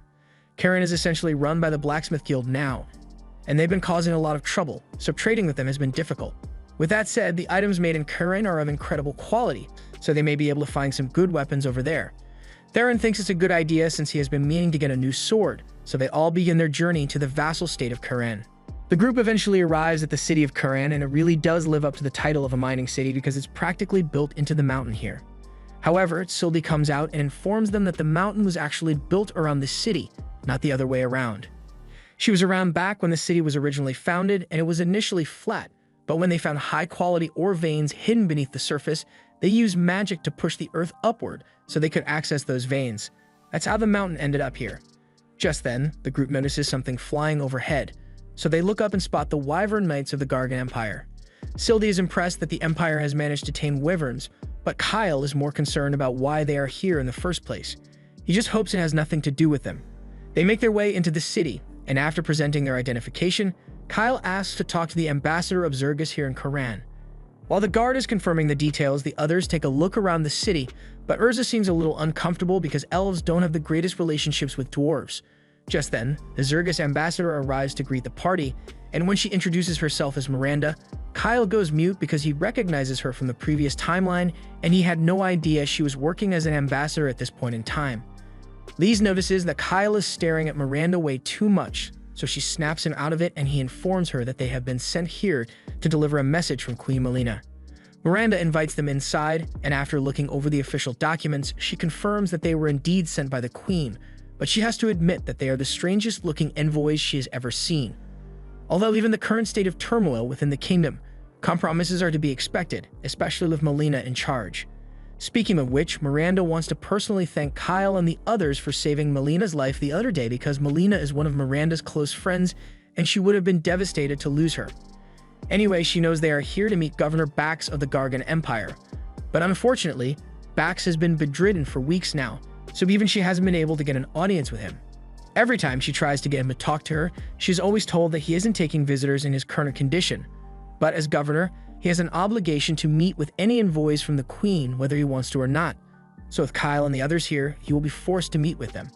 Miranda tells them to follow her outside, but Kyle notices that she brought along a concerning number of guards for something that's meant to be a routine visit. Since this is just meant to be a negotiation, Theron doesn't really have anything to do, so he tells Kyle he's going to break off from the group for a while to do his own thing. Kyle doesn't mind, but he tells Theron to make sure he gets back before nighttime. As they approach the Gargan embassy, Miranda warns Kyle and the others that once they are on Gargan soil as representatives of Zergus, they won't be able to interfere whatsoever, so she wants Kyle to exercise due caution. Just then, the ambassador of Gargan happens to show up, and it's clear that he and Miranda hate each other, but their words could spark a civil war if they're not careful, so they both have to be fake nice to one another. Along with the Gargan ambassador, the second highest sorcerer of the Gargan Empire is also here, and he introduces himself as Alzard Vine. He notices Kyle standing there, and he doesn't recognize him, so he asks what business he has with the governor, and Kyle explains that he is here as an official emissary of the Queen of Zergus. After hearing that, Alzard pieces things together and realizes that Kyle must be the famous hero who saved Melina. He has been particularly interested in meeting Kyle because he used to be classmates with his mother, and the two of them had spent a lot of time together researching magic back in the day. He extends his hand for a friendly handshake, and while Kyle is a little hesitant at first, he ultimately decides that Alzard seems friendly enough, so he shakes his hand and says it's nice to meet him. But the look on Alzard's face tells me his intentions aren't the best. Both groups head over to see the governor, but just like with Miranda's previous attempts, they are stopped at the front door and told that Governor Bax refuses to take any visitors at this time. Miranda gets really upset because that's what the guard has been telling her for the past 2 months, and she's getting sick of having to beg to see the governor. The guard understands Miranda's frustration, but he's just doing his job, so he promises to inform the governor that she came. Miranda warns that if Bax isn't ready to fulfill his duties, then she's going to have to appoint a new governor, but for now she'll give him 2 days to get his act together. In the meantime, she informs Alzard that Bax isn't available for a meeting right now, and Alzard definitely seems disappointed, but he accepts it and walks away. Miranda is surprised by how easily Alzard gave up, and she's convinced that he must have known about Melina calling off the engagement. Coercion is one of the Empire's main tactics, so Alzard was probably sent here to try and strong-arm the governor into conceding to the Empire's demands. He probably also wanted to use the opportunity to curry favor with Kyle since he's an up-and-coming hero, so she tells Kyle to make sure he doesn't fall for Alzard's flattery. She also plans to appoint a new governor who is better equipped to contend with the Empire's tricks, or at least one that can manage to get out of bed every once in a while, and she has the perfect person in mind. a former member of the blacksmith guild and arguably the best blacksmith in Quran. Meanwhile, Theron is busy looking around the city, hoping to find a good sword for himself, but nothing here seems particularly exceptional, so he's not sure what to get. And to make matters worse, blacksmith cities don't have many girls around, so there's no one for him to flirt with. Just then, Theron hears someone scream, so he goes to take a look and finds a cute girl being grabbed by a group of guys. Without wasting a second, Theron jumps in and kicks one of the men across the face to get him away from the girl, and then he introduces himself to her, but Go can clearly tell that there has been a misunderstanding here, so he tells Theron that he may look cute, but he's actually a boy. Theron falls to the ground in despair because he can't believe he made such a rookie mistake. But anyway, since Go is a dude, he has lost all interest in this situation and doesn't really want to get involved anymore, so he starts walking away. Go is shocked and asks if he's really not going to save him just because he's a dude, and Theron tells him he's correct. However, after taking a few steps, Theron pauses and asks Go if he happens to have a sister who looks as cute as he does, and Go says he actually does have an older sister, so Theron is suddenly invested in helping him again. The men tell Theron to stay out of their business, but he's got a date with Go's sister on the line, so he proceeds to beat the daylights out of them until they are all unconscious on the ground. Go is really impressed since he was prepared to just run away while Theron distracted the men, but he didn't expect him to be able to beat them all on his own. Either way, he thanks Theron for his help and introduces himself as a local artificer. Theron is surprised that someone as young as Go can make magic items, but that aside, he wants to know why these guys were attacking him to begin with. Go reluctantly admits that they were debt collectors, and at first, Theron thinks Go must have been saddled with debt from his gambling-addicted parents, but no. Go's the one who got himself into debt, and it's entirely his fault. Basically, a client hired him to make a special artifact, and Go had already received the payment for it, but he wasn't clear about how long it would take. So when the client found out that it'd take 10 years to finish making it, they were understandably upset. Theron realizes Go might have deserved to get beaten up for that one, but it's not like he cares about the morality of the situation as long as he gets a date with Go's older sister. But about that, Go tells Theron that his older sister is actually married, so she probably won't go on a date with him. Upon hearing this, Theron falls to his knees in defeat again, and he asks why Go didn't mention that at the start, but he was worried that Theron wouldn't help him if he told the truth. Theron can't deny that he probably would have ditched Go if he knew his sister was married, but it doesn't change the fact that he's pissed, so he smacks Go across the head for tricking him. Meanwhile, Miranda meets with the blacksmith Gazis, and she's trying to convince him to agree to become the city's new governor, but he immediately refuses. His passion in life is blacksmithing, and if he were to become the governor, then he wouldn't have time to forge any blades, so he won't accept the position. Miranda begs him to reconsider because there are a lot of issues within the city that need to be fixed, but Gazis tells her that's not something he can help with. Kyle and the others are waiting in the corridor for Miranda to finish talking with Gazis when Theron and Go walk in. Kyle is surprised to see Theron here, but Gazis is apparently Go's father, and he's a really good craftsman, so if all goes well, Kyle thinks they might be able to get him to make a good sword for Theron. Granted, he's probably going to be busy talking with Miranda for a while, so Go invites them all to sit down and have some tea. He apologizes for the mess, but since his sister used to handle most of the chores, and since she got married and moved out a year ago, it's been hard for Go to keep things tidy here. While they are waiting for him to prepare the tea, Kyle notices a few schematics on the table, and when he takes a look at one of them, he is shocked by what he sees. Go comes over and explains that this is the magical artifact that he's meant to be fixing up, but Kyle already knows exactly what it is because in the previous timeline, this golem was an invaluable resource on the battlefield. But he had no idea that Go was the one who built it. Most of the technology to create autonomous magic items like golems was lost in ancient Xarls, but towards the end of the Great Invasion, the Gargan Empire deployed a prototype golem against the demons, and it achieved far more in battle than any humanoid soldier ever could. Kyle calls Sildy out to take a look at the golem design, and Sildy is rather impressed because the design is flawless. It is based off the titans from the ancient Xarls kingdom, but Go made a few optimizations to make it feasible to produce in this era. Kyle asks Sildy if she thinks Go's design will work out, and she tells him that it is highly likely to succeed, so Kyle gets really excited since if they can mass produce these golems, then it will be a massive advantage in their fight against the demons. Kyle tells Go to finish building it as soon as possible, but Go responds that it will take at least 10 years to complete something this complex. However, that's not good enough, so Kyle asks him to get it done within 1 year. He is willing to spend as much money as necessary to make it possible, so he tells Go not to worry about costs. Go is ecstatic to receive so much funding, but he already has a few investors who put their money into this project, so he's not sure what to do about them. Kyle says he can just tell them that the project failed, and as long as he returns the money they invested in it, they won't be able to complain. Once Kyle is done making his deal with Go, he heads back over to Gaz's office to see if he and Miranda were able to come to an agreement, but doesn't look like Gazis is willing to change his mind. Miranda says she's leaving for today, but she'll be back to talk to him again. He tells her there's nothing she could ever do to convince him to take the job. After Miranda leaves, Kyle approaches Gazis and tells him he has a request he'd like to make. Gazis assumes Kyle is going to ask him to make a sword, but he's not really taking commissions right now, so he's going to have to decline. Luckily, Go interrupts him and vouches for Kyle, so his father agrees to at least hear him out.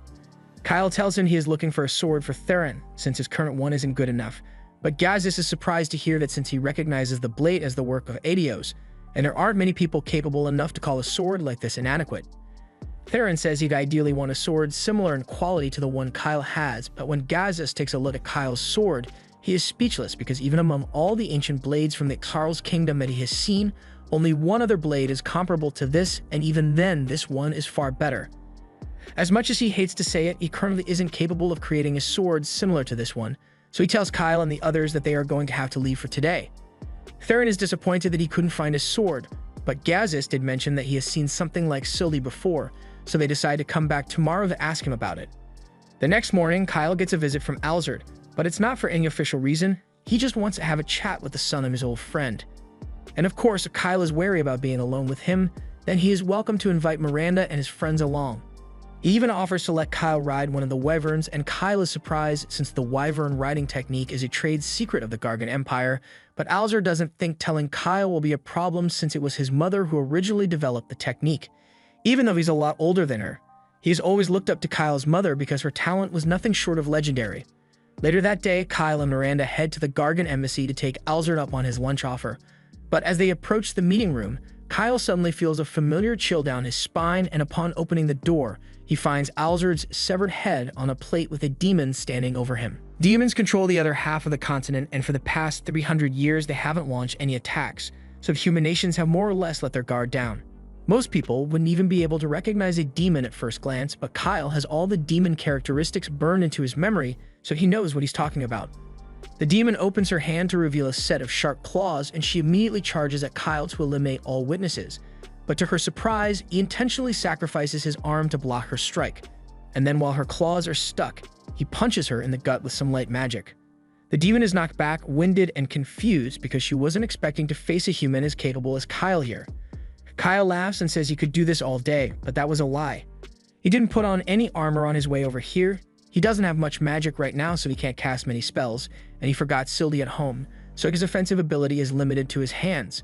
However, the demon doesn't know this, so she carefully weighs her options, and she really doesn't want to risk fighting Kyle at the moment, so she jumps out a window instead and disappears into the city. Upon later investigation, it was discovered that Alzard wasn't the only victim of the demon attack today. Roughly half of all the officials present in the Empire's embassy were killed, but strangely, there were no witnesses to any of the murders, and no one ever heard so much as a muffled scream. Meanwhile, back in town, Sylvie is helping Go with her research for the golems, and things have been going really well since Sylvie has a lot of first-hand experience with ancient tech. He says he managed to accomplish a month's worth of work in a day thanks to her help, but Sylvie tells him he's just as impressive for being able to learn so much at such a young age. A little while later, they are all taking a break in the dining room, and Go apologizes for making Lise do all the cooking, but she says it's fine since she's used to looking after Kyle and Theron. But speaking of Kyle, Go hasn't seen him all day, so she asks the others if they know where he went. Urza tells him that Kyle is busy having lunch with one of the officials from the Empire, but the rest of them don't really like formal events, so they decided to stay home for this one. Just then, Theron sighs in disappointment because the whole reason they came here today was to ask Gazis about the sword he mentioned yesterday, but he's been out all day and Go has no idea when he'll be back.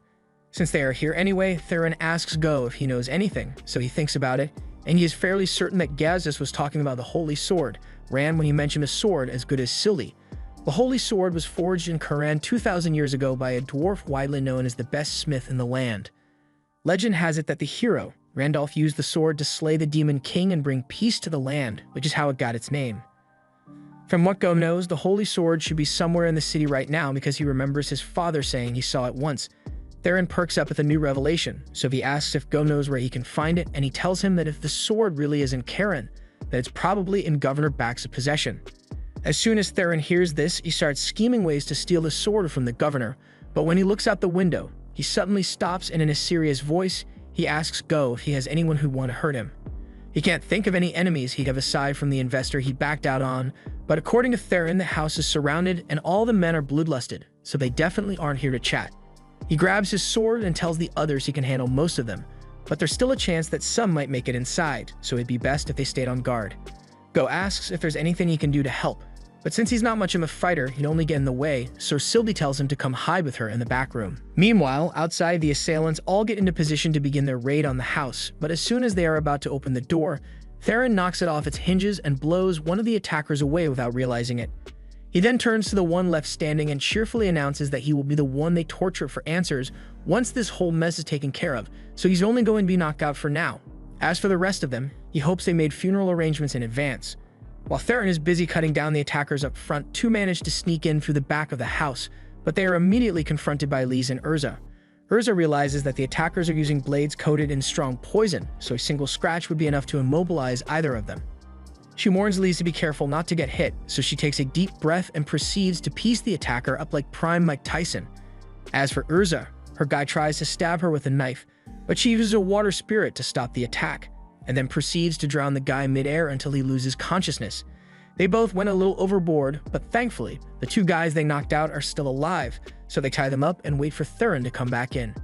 And Go is both impressed and terrified by how easily they were able to beat them up, so he's going to keep his distance for a while. A little while later, Theron returns with the guy he kept alive, and he's glad to see that the girls are done in here as well, so it's time to start the interrogation. He sets the attacker down on the floor and asks him to tell them why he attacked this house.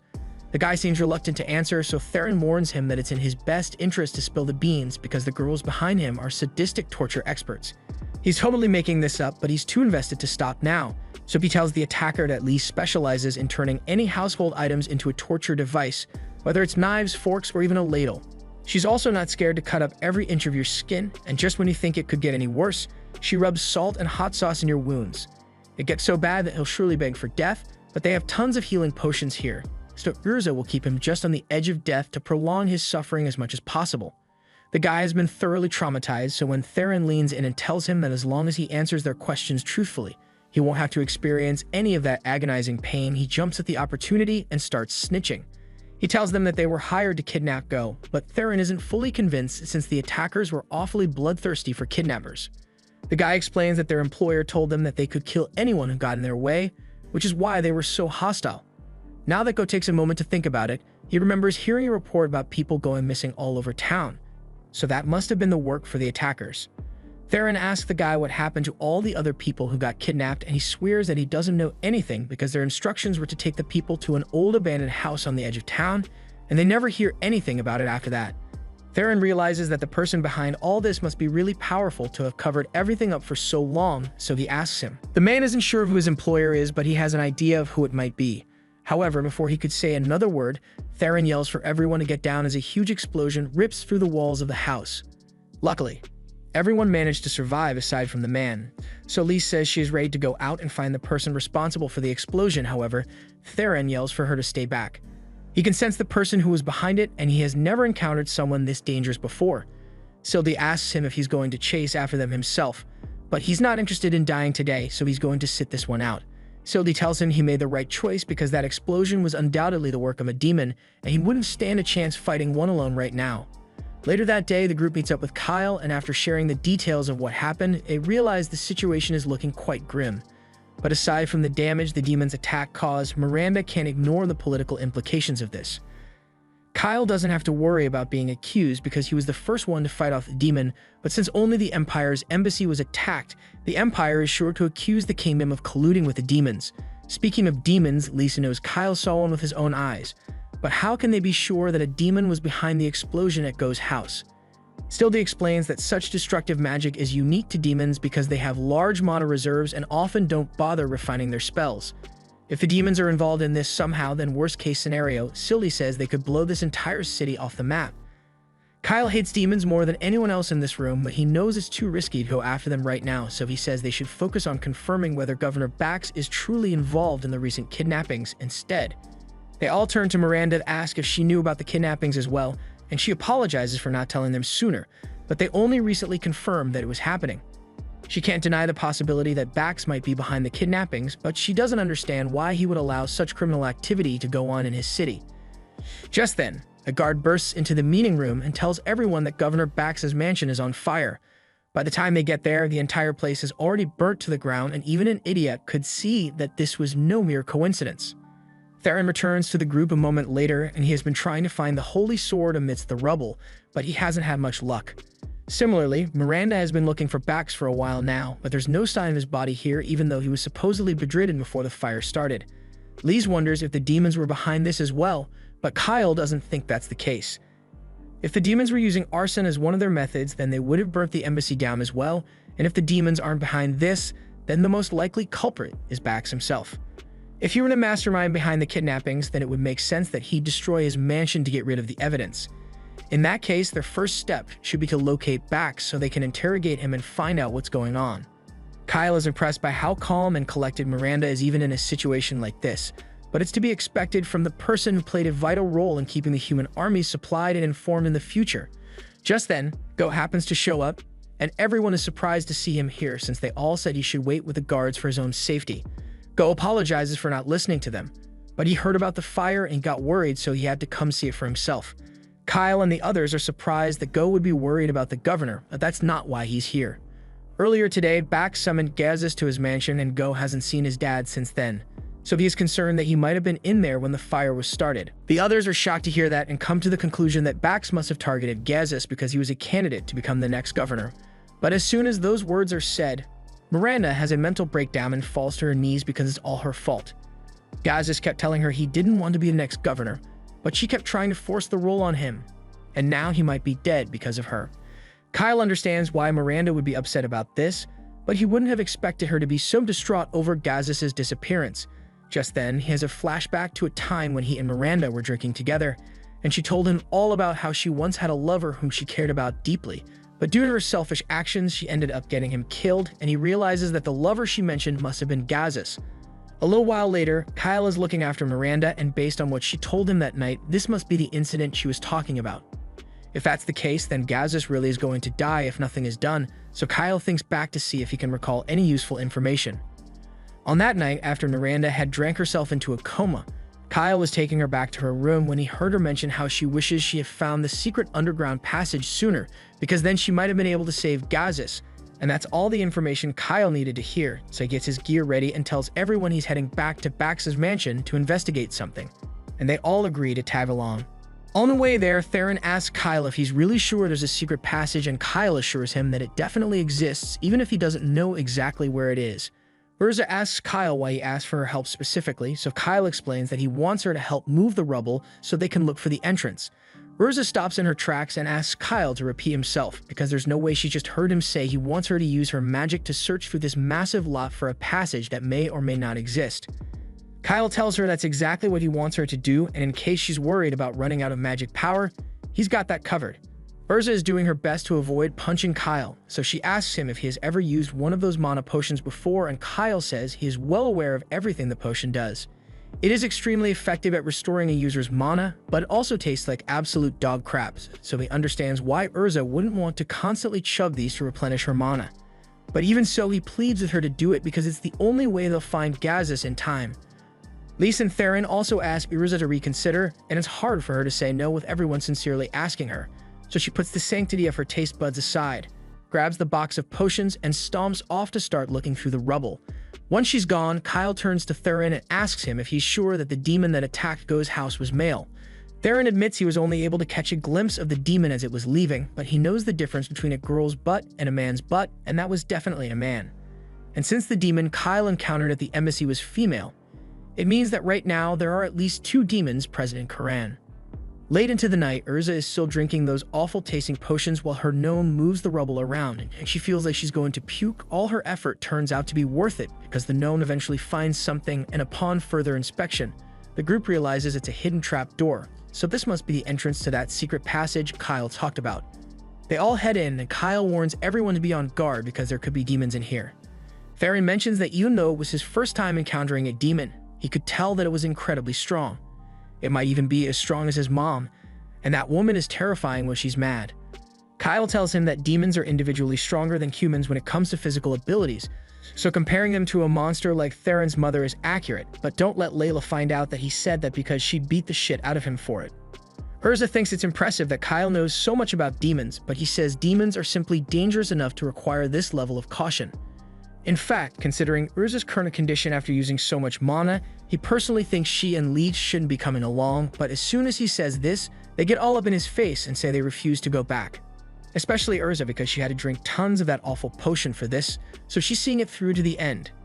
Kyle knows there's no way he's going to convince these two to go back now, so he tries to convince himself that everything will turn out alright. After all, he has Theron with him, so even if he ends up running into that particular demon, they should be able to defeat it with no casualties. Just then, Lise notices something at the end of the passage, so they all rush over to see what it is. Once they arrive at the room, they find a table with a corpse laid out on it, and Kyle immediately realizes what's going on here because he has seen this before. However, none of the others have any clue what this is, so Sylvie explains that this is the forbidden rite. Theron asks what's so forbidden about it, so Sylvie explains that it's a ritual that converts life force into magical energy. They take a closer look at the corpse on the table, and aside from the fact that the body is drier than Theron's love life, they soon realize that the man was actually Bax's head butler. And the pile of corpses over there must have been the people who were kidnapped, so this pretty much proves that Bax was involved. But with that established, Lise still has no idea why someone would need mana so badly that they want to convert the life force of innocent people. Sylvie takes a look at the magic circle that was used here, and she can tell that it was designed to slowly squeeze the energy out of each of the victims. But with such a weak catalyst, it's probably going to exceed its capacity soon and blow up. Theron asks if she's sure about that, but there's no mistake in her deduction, and with the magic power stored in there, the explosion would likely vaporize half the city. That's already bad enough, but Kyle is more concerned about the kind of spell that the perpetrator is going to use all that mana for. Sylvie says she can't be sure, but she can analyze it to figure out the spell's purpose. However, before she could do so, she senses someone approaching, so Kyle and the others all hide immediately. A few moments later, the two demons walk in, and Ganius is glad to see that the ritual is finally done squeezing the mana out of the butler. This entire time, Uriga has remained completely silent, so he asks her if it'd kill her to talk to him a little because he didn't do anything wrong. Sure, they had to make a deal with the human, but everything went according to plan in the end. Uriga asks him if attacking the embassy was also part of the plan, but Ganius says that it was a request from their human conspirator, so he can't be blamed for starting that. She then asks him why he went and blew up that random house, but Ganius says that wasn't his fault either, because their conspirator asked him to create a diversion since he planned to stage an abduction. Besides, he is confident that he hasn't broken the rule about minimizing casualties, and at the end of the day, this is all so they can acquire the item that their king desires.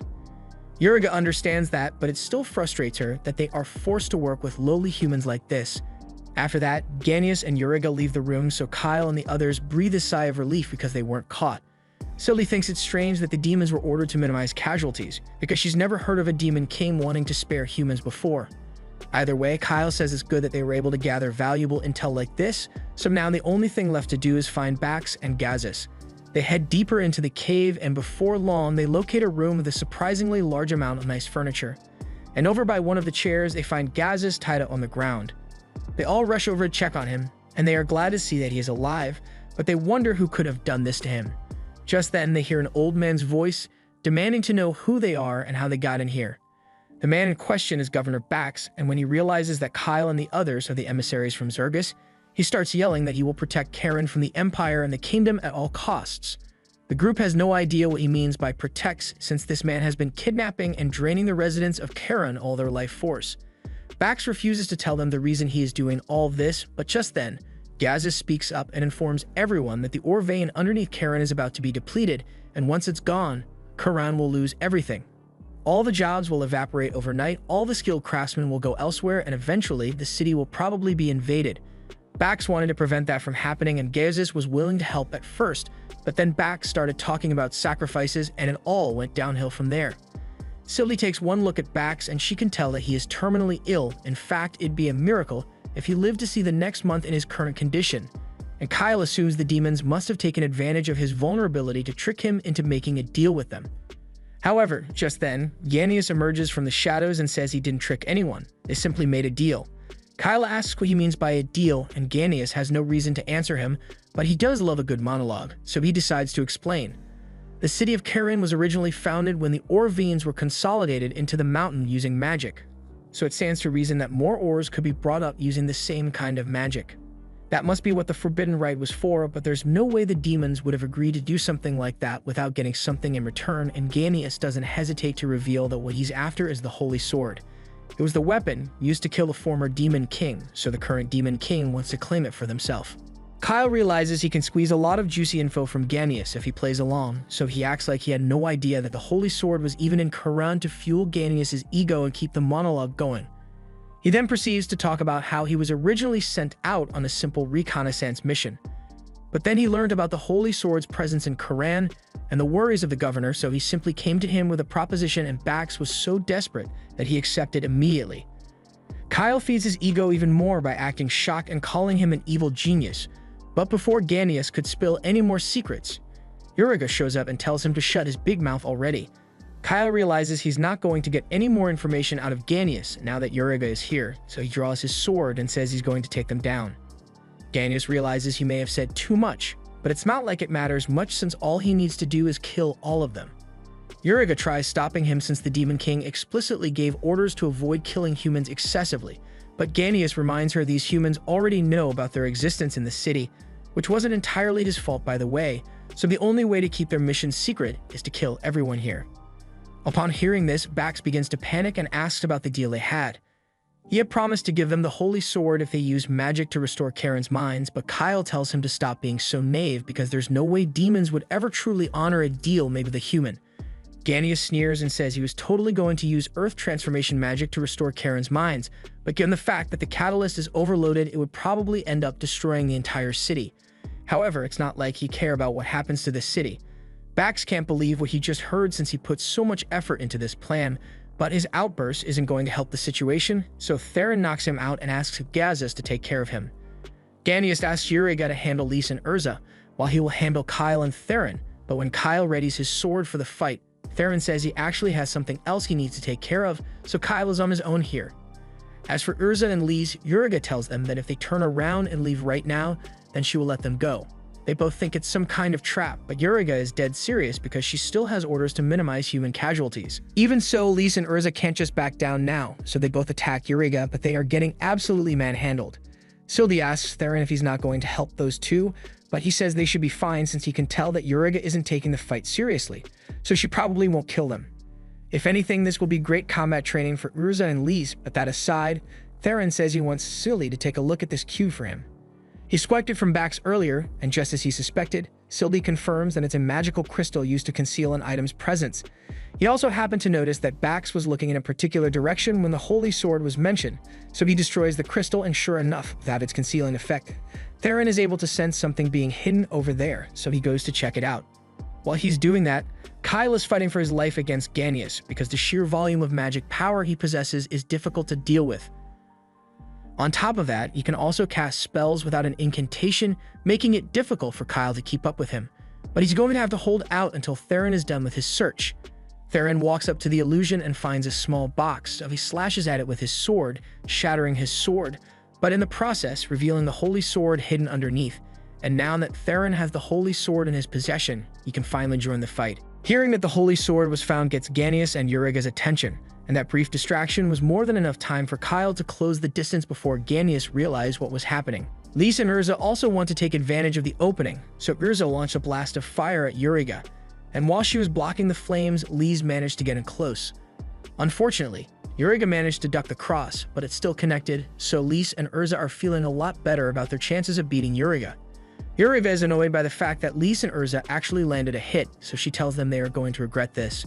But just then, she hears Ganius cry out in pain, and when she looks over, she sees him on the floor with Kyle standing over his body. While Ganius was distracted, Kyle managed to get close enough to cut one of his horns off, and while losing a horn isn't a threat to Ganius' life, it's a massive threat to his social life.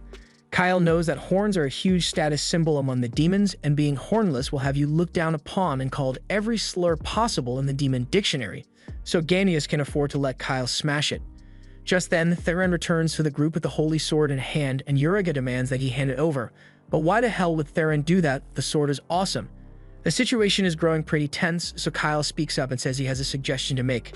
He says he doesn't want to drag this fight out any longer because he's got wounded people to take care of, so he asks the two if they'd be willing to call a truce. He offers to hold a fair duel here in 3 days' time, and if they win, Kyle will hand over the holy sword and return Ganius' sword. But if Kyle's side wins, then he wants the demons to tell him everything they know about the infiltration plan that they got going on right now.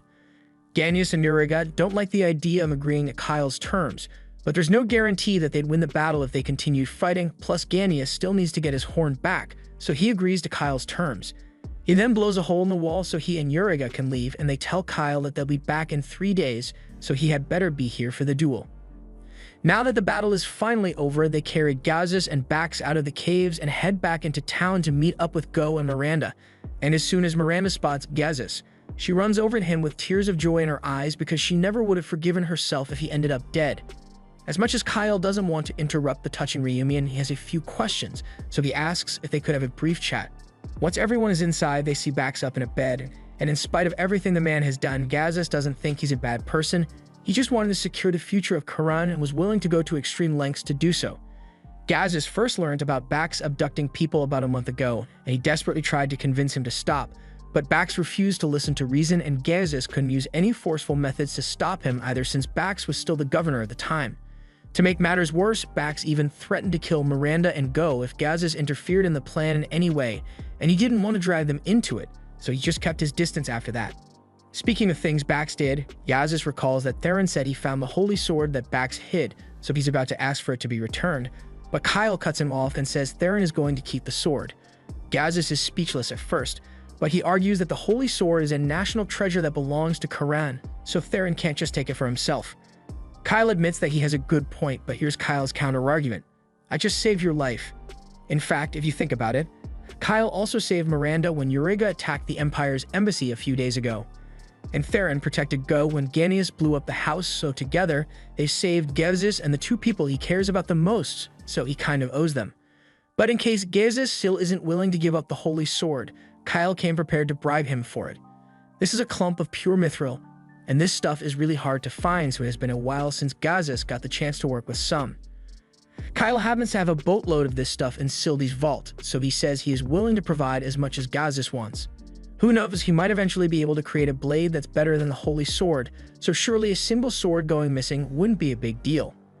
Gazis seems conflicted and isn't sure whether he should take the deal or not, especially with all the bureaucracy of giving up a national treasure. But Miranda's official response is, I've never seen that holy sword a day in my life. Since they've agreed that Theron will be keeping it, Kyle moves on to the next order of business and says he has something he'd like Gazis to build for him. Gazis takes a look at the plans Kyle drew up, and since he doesn't have to worry about the mithril supply, he says he can get it done in about 3 days, but Kyle says he only has 2 days to finish. He has to fight the duel against the demons in 3 days, so he needs the project to be done before then. It's going to require a ridiculous amount of work to get it done in only 2 days, but Gazis does owe Kyle his life, so he gets up to start working on it immediately. Now that that's taken care of, Kyle goes to check on Lise and Urza, and they say they are doing fine. They didn't suffer any major injuries, but the fight made them realize that if Eureka hadn't held back at the start, they would have been dead meat. However, that doesn't mean they are scared of a rematch, so they tell Kyle they'll make sure Eureka doesn't know what hit her. Kyle honestly came here to tell these two that they were getting kicked off the rematch team because Theron has a much better shot of beating Eureka, but they are so motivated that he decides to just let them handle it anyway. However, that means there's nothing for Theron to do, and he was dying to test out his new sword too. Kyle tells him he might still get a chance to use the sword, because if Urza and Lise look like they are about to lose, he wants Theron to cut Eureka down while she's not looking. It'd be against the rules of the duel, but Kyle doesn't really care about playing fair as long as they come out on top in the end. While they are on the topic of the duel, Theron asks if it was even worth postponing it for 3 days, since they could have just fought then and there, but Kyle says that would have been too risky. If the demons were about to lose, they might have activated the magic circle and destroyed the entire city as a last-ditch effort.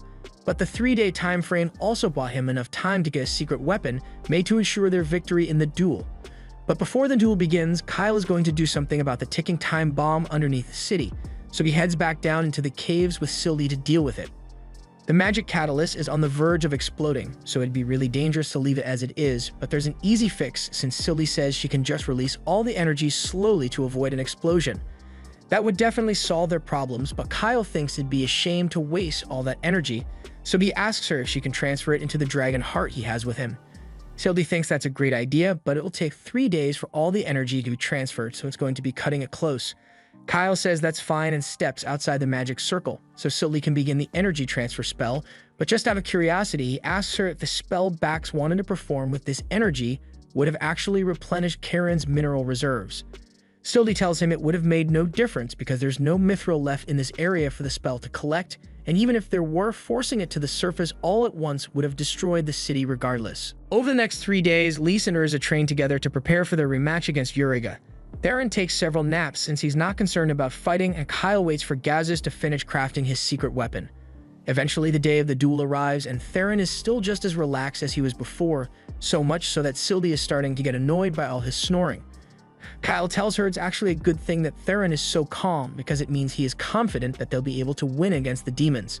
If Kyle plans to stop the Great Invasion, then he needs to gather as much information as possible on the new demon lord so he can't afford to lose. Eventually, the group arrives at the duel location, but once they get here, they realize they never actually specified an arrival time, so the demons aren't here yet. They are going to have to wait a while, so Lys and Urza set up a picnic blanket so they can all have some tea while they wait. As they are eating, Kyle asks Urza and Lys if they came up with a plan to beat Uriga. Urza tells him that they aren't stupid enough to come into this without a strategy, so while their odds of winning aren't great, they still have a chance. She then asks Kyle if he is sure he can beat Ganius. So Kyle explains that he had this thing made specifically for the fight, so he's confident he can win. A few moments later, he hears footsteps approaching, so he gets up and tries to point menacingly at the demons, but that's a little hard to do when you have a teacup in your hand and cookie crumbs on your face.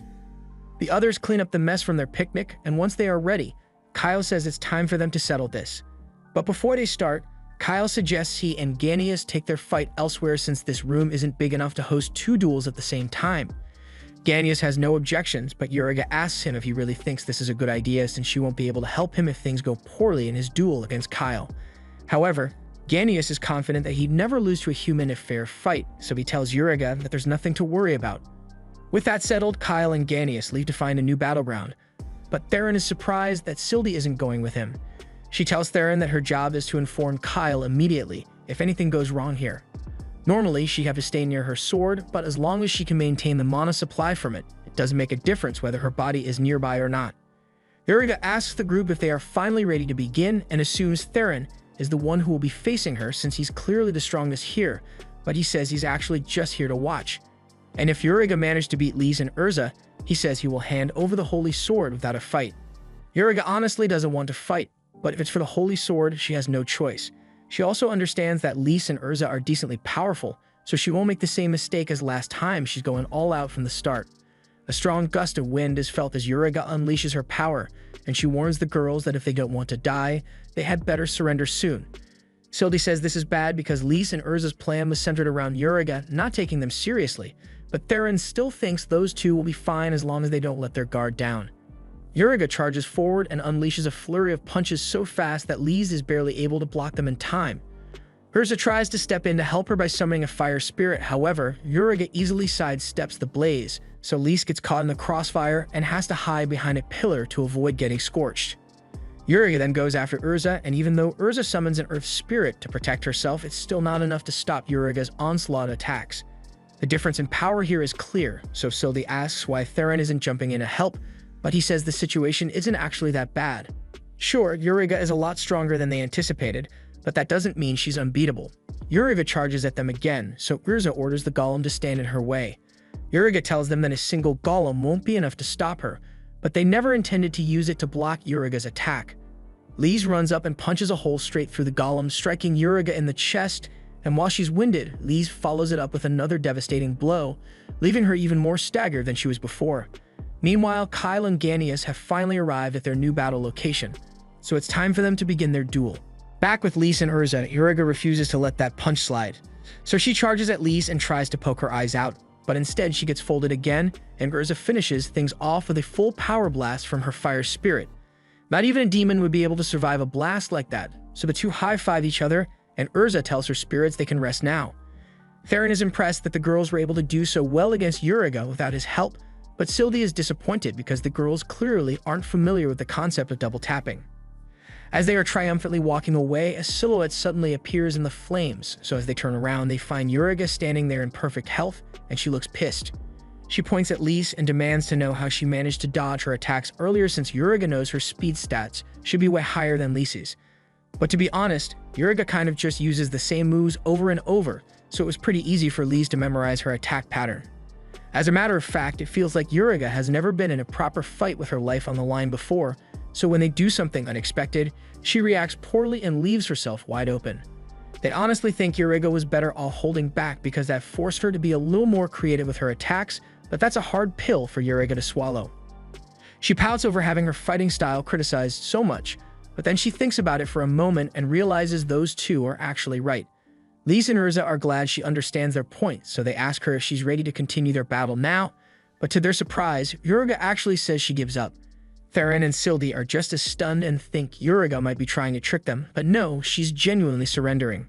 At first, she thought the only reason she lost to Lise and Urza was because she was holding back, but now she realizes that she underestimated the two of them a little too much. Of course, this doesn't mean she's scared of losing or dying, but she's under strict orders from her king to return alive, so if there's even the slightest chance that she might die, then she can't engage in the fight. That's pretty anticlimactic, but it saves Lise and Urza the trouble of having to fight, so they are okay with it. Uriga asks what they plan to do with her now that she has surrendered, but to be honest, Lise and Urza didn't really plan for something like this, so they don't know what to do. Lise asks if they can just tell her to leave now, but Theron objects because he doesn't like the idea of letting a demon go free.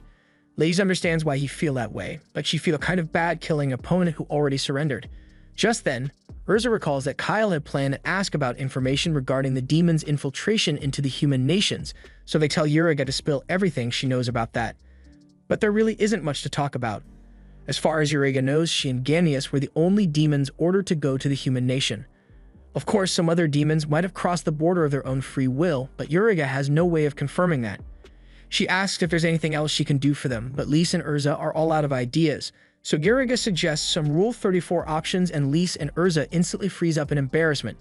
Uriga then says that if they want, she can wait here until Kyle gets back to see if he wants to take her up on her offer, but there's no way Lise is letting that happen, so she tells Uriga get out of here right now. Uriga is more than happy to oblige, so she turns to leave, but before she does, she formally introduces herself and says she'd like to face the two of them in battle again.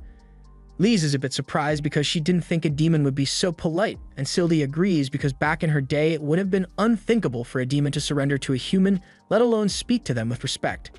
She turns to ask Theron what he thinks, but he's no longer there. Without a word, he rushes toward Uriga as she walks away and swings his sword at her with full strength. As for Kyle's battle, he and Ganius are about to begin their fight, but before that, Ganius wants to know where his horn is. Kyle tells him it's tied to his hip, and if Ganius manages to win this battle, then he is welcome to take it back.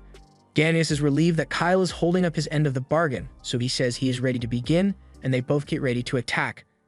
Kyle knows that Ganius specializes in long-range attacks, so he needs to get in close to end this quickly. He casts a strength and haste spell on himself and charges into attack. However, to Kyle's surprise, Ganius makes no attempt to dodge and instead intentionally lets Kyle's sword penetrate his arm. Now that Kyle's sword is stuck in him, Kyle won't be able to defend himself anymore, so Ganius throws his sphere of magic straight at Kyle's chest. Kyle managed to use magic to protect his organs, so his injury isn't going to be fatal, but Ganius still broke around 4 of his ribs, so continuing the fight isn't going to be easy for him. As for Ganius, the wound on his arm is also pretty bad, but he thinks of it as adequate punishment for letting a human push him to this point. Kyle can tell that Ganius is acting differently from the way he was 3 days ago because he's not messing around anymore, he's using his full power right from the start. Ganius launches dozens of magic blasts at Kyle, and it's impossible for him to dodge them all. So if things continue like this, then it'll only be a matter of time before Kyle is killed. He decides to risk it all and charge headfirst through Ganius' blast to get to him. But even when he manages to close the distance, his attack is immediately blocked by Ganius' magic shield, and he is sent flying into some rocks.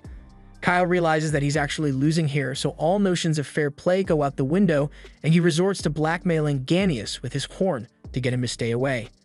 He threatens to smash the horn if Ganius comes any closer, so Ganius freezes, but while he does care about his horn, he's not willing to sacrifice his life for it, so Kyle's threats won't be enough to make him surrender. Kyle already figured that might be the case, but the horn still makes for a great distraction. So he throws the horn into the air, and while Ganius is looking at it, Kyle charges forward and stabs him against a wall. Ganius laughs and asks Kyle if this is the best he can do, but Kyle is far from done. He continues pushing Ganius until they both go crashing through the wall and nearly fall into a lava pit.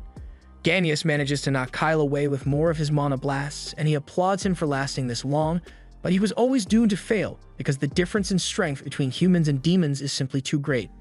Kyle was well aware of how terrifying demons can be when he came into this fight, which is why he is willing to use as many dirty tricks as necessary to come out on top.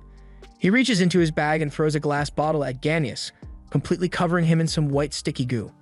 Ganius scoffs at Kyle and tells him a pathetic trick like this could never stop him, but then he realizes he can't move around anymore.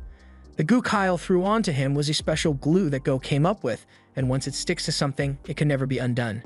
Kyle then pulls out the mithril chain that Gazis made and he wraps it around Ganius to make sure he can't escape. Not even a demon would be able to break free of those chains, so Kyle points his sword at Ganius' neck and tells him to start talking.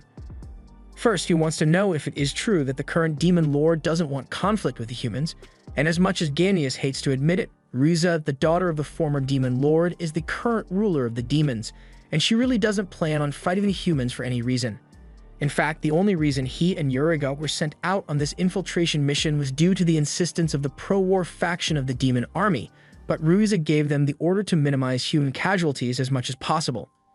After hearing about the pro-war faction, Kyle assumes that they must be trying to dethrone Riza so they can go to war with the humans, but Ganius explains that Riza's power is far too great for anyone to overthrow her, so she will likely remain in power for a long time.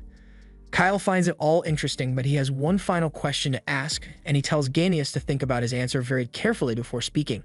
He asks if Ganius has ever heard of a black-winged, hornless demon in line for the throne, but he says that would be impossible. A demon's horn is their pride, so a hornless demon could never be crowned as king, no matter how powerful they are. But that aside, Ganius has never heard of anyone matching that description. Kyle is disappointed because that means Ganius has no information on the next demon king, and that makes him useless, so Kyle prepares to finish him off, but Ganius begins begging for his life and suggests that Demon Lord Riza might know something about the hornless demon Kyle is referring to. It would normally be impossible for a human to meet her, but Ganius offers to arrange an audience with her for Kyle if he lets him live. Kyle finds the offer appealing, so he accepts and tells Ganius that as long as he holds up his end of the deal and doesn't try anything funny, then he will be released safe and sound. Ganius thanks Kyle for being so understanding, but internally he is laughing at how gullible he is. Ganius has no intention of letting Kyle meet the Demon Lord. He has just been buying time for one of his invisible puppets to get here so he could take Kyle out while he's not paying attention. However, just when Ganius thought he had won, Kyle slashes the bug in half without even looking. Kyle is a little disappointed since if Ganius had just taken him to meet the Demon Lord, he would have had no problem leaving him alive, but it was pretty obvious that he was planning something. The entire time, Ganius had been staring at something behind Kyle, and he knew exactly what to expect. The invisible bugs are Ganius' secret weapon, and he can control multiple at a time to execute coordinated strikes.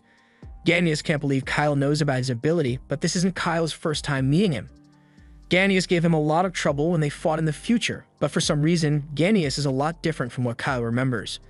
During the Great Invasion, Kyle could feel a sense of unwavering loyalty from Ganius towards the Demon Lord, but right now that loyalty isn't there, so he can only assume that the current Demon Lord isn't the same one who started the Great Invasion, and that leaves him with a lot of questions.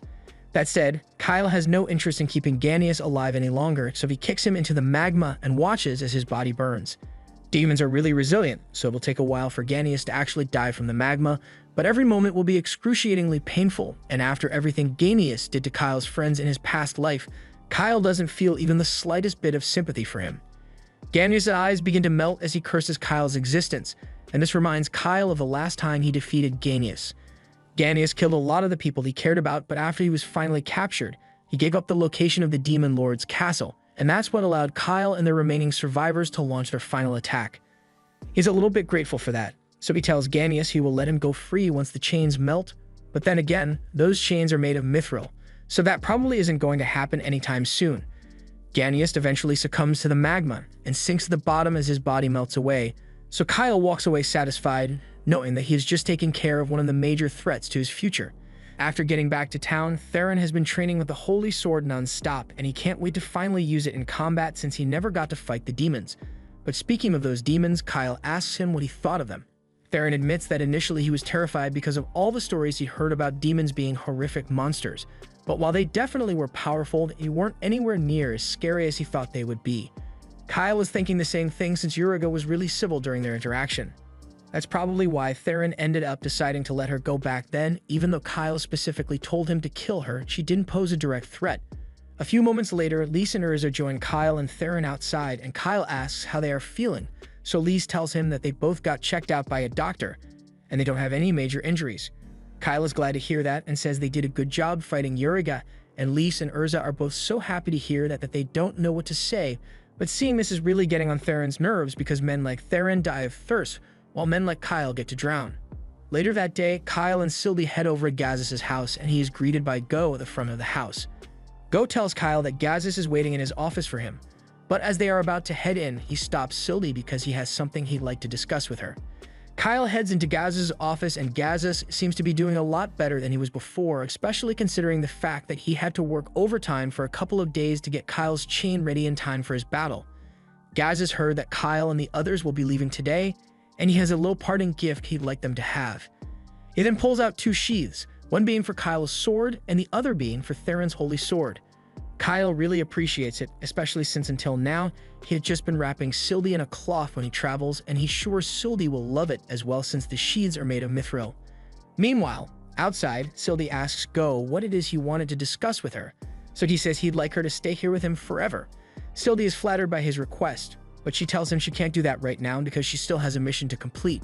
Go is disappointed to hear that, partially due to the fact that he has a huge crush on Sylvie, but also because there's a lot he could learn if he had her by his side. Sylvie tells him there's no need to worry about that since he should be more than capable of completing the golems on his own after everything she has taught him already. Go asks her to please reconsider staying with him, but Sylvie's hands are tied here because she belongs to Kyle, so she has to go wherever he does. When Go hears Sylvie talk about Kyle like that, he realizes he has no chance of winning her over, so he agrees to let her go without a fuss, but he can't help but feel a little jealous since Kyle already had Lise and Urza in his harem as well, while Go is still maidenless. After that, Kyle heads over to Miranda's office to say goodbye to her as well, and while they were talking, he learned that Bax passed away recently. He didn't have much time left to live to begin with, but after realizing that the plan he worked so hard for would have destroyed Karen if it succeeded, his heart conked out on him. He also officially confessed to being behind all the kidnappings and murders in the city, so that matter has been settled, but there's still one mess left for Miranda to deal with: the massacre at the Gargan Embassy. The Empire is most likely going to blame Zergus for it, and considering the fact that Queen Melina already called off the engagement, who knows what they'll demand as compensation. Kyle agrees that sounds like a lot to deal with, but thankfully it's not his problem to handle, so he wishes Miranda good luck with that. In other news, Miranda tells Kyle that Gazis has officially been selected as the next governor of Karan, and Kyle is surprised to hear that since, from what he has seen, Gazis is going to be cooped up in his workshop for a while, but Miranda was already aware of that. She tells Kyle that she had to do a lot of convincing to get him to accept the position, but he told her he'd only do it as long as he wouldn't have to deal with any of the paperwork that comes with the job, so she's going to have to do it instead. Kyle finds that a little amusing since that sounds exactly like something Gazis would say, but speaking of Miranda and Gazis' relationship, Kyle says he has something he'd like to ask her. Recently, Go had some trouble with a few disgruntled investors, and Kyle believes Miranda was behind it. Miranda's eyes go wide with panic for a second, and Kyle goes on to explain that while Gazis was distancing himself from her, Miranda had no idea about the whole back situation, so to try to force her way back into his life, she set her sights on Go. She didn't get directly involved, but she knew Go was looking for funding at the time, so she suggested Go's project to a few particularly impatient investors, knowing they would become annoyed by how little Go's project was progressing, and once they inevitably attacked him, she planned to jump in and save the day to force Gazis to pay attention to her. Miranda is clearly a bit rattled by Kyle's flawless deduction, but she asks him if he has concrete proof to back up his claims, and unfortunately, Kyle does not, so it's his word against hers. Though it's not like it really matters since he never intended to snitch on her anyway. Miranda asks Kyle how he came to that conclusion, so he explains that he just knows her well enough to know that she has no problem with doing unethical stuff like that from time to time. Miranda isn't proud of what she did, but if Gazis were to find out now, it might ruin their relationship, so she asks Kyle what he wants in exchange for his silence. Kyle says he doesn't need much from her, he just wants her to make sure no one finds out about Go's golem research, and that includes people from both the Gargan Empire and Zergus. Miranda says she can do that for now, but if the golems are eventually completed, they would be a huge asset to the Zergus army, so she wouldn't be able to keep it hidden then. Kyle doesn't expect to be able to keep it a secret forever, but he doesn't want anyone finding out about it for the next 3 years, at least not until it's at the stage where mass production is possible. After that, Kyle and the others leave Karen since it's time for them to return to Zergus and give their report, but Lise and Urza are a little worried since after everything that happened in Karen, the relationship between Zergus and the Gargan Empire is going to be in rough shape. Even if it was the demons behind it, the death of one of the Empire's most important figureheads is sure to raise tensions, but Kyle says he's not going to let that happen. The demons are clearly planning something, and if they decide to attack in the near future, and the only way the human nations will be able to stop them is by working together. Meanwhile, over in Zergus, Melina receives a report saying that the Gargan Empire is urgently requesting the presence of all 3 princesses for a peace conference following the events of the Gargan Embassy massacre, and this matter is really serious, so Melina puts August and Kirin in charge of handling it. Meanwhile, back in Kyle's village, his mother is busy hanging up some laundry when she suddenly starts wondering if Kyle is doing alright out there. Just then, Layla comes by, and she says she's about to head out on a mission, so she'll greet Kyle for her if she happens to run into him. But before she leaves, she reminds Soraya that she shouldn't stress herself too much because she's got a baby to look after now. Back on Kyle's end, as the group is still heading towards the capital, they are surprised to find a set of carriages waiting for them at the side of the road, with August and Kirin standing there to greet them. Long story short, those two came to ask Kyle and the others for help with the peace conference, so after explaining the situation, everyone climbs into the carriages and they begin traveling. Theron, Lise, and Urza are all seated in one carriage. While Theron is glad they won't have to walk all the way there, carriage rides get pretty boring after a while, so they are passing the time by playing a card game. Too bad Urza sucks at keeping a straight poker face. You'll notice that Kyle isn't sitting with his friends here, and that's because he's in the carriage up ahead with August and Kirin, and it's honestly really nerve-wracking for him. First off, Kirin thanks Kyle for agreeing to speak at the peace conference for them, but he says it's not a big deal for him since he knows the Gargan massacre was the work of the demons, and the man who personally slew one of those demons, he can attest to the fact that Zergus had nothing to do with the attack. Kirin is glad to hear that, but she does remind Kyle that the fate of the relationship between Zergus and Gargan rests on his shoulders, so he had better not mess up. Just then, August speaks up and tells Kyle there really isn't a need to worry so much because worst case scenario, if he says the wrong thing, a war will break out and either Zergus or Gargan would be wiped off the map entirely, but that doesn't make Kyle feel any better. Kirin tells August that this is hardly the time for jokes, but August says he was just trying to lighten the mood. After all, while Kirin must be nervous about having to handle so much responsibility, this isn't August's first potential war, so he's gotten used to it by now. August and Kirin then begin arguing since they have never gotten along with one another, and Kyle is stuck in the middle of it all, so we can only pray that they arrive at the Empire soon so he can get away from these two. After a few days of travel, Kyle and the others eventually arrive in the Gargan Empire, and Kyle is looking forward to it because he might get to meet someone important while he's there.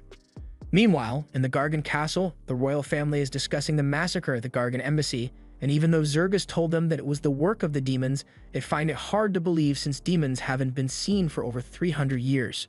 Zergus also claims that the one responsible for slaying the demon who caused the massacre is on his way here, but the fact that Alzur, the second strongest court wizard in the world, was killed by the demon means whoever ended up defeating the demon must be the strongest human on the continent.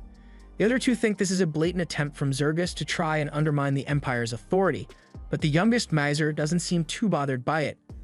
The others ask him how he could be so calm in a situation like this, but he tells them he thinks they are overreacting since Zergus might actually be telling the truth.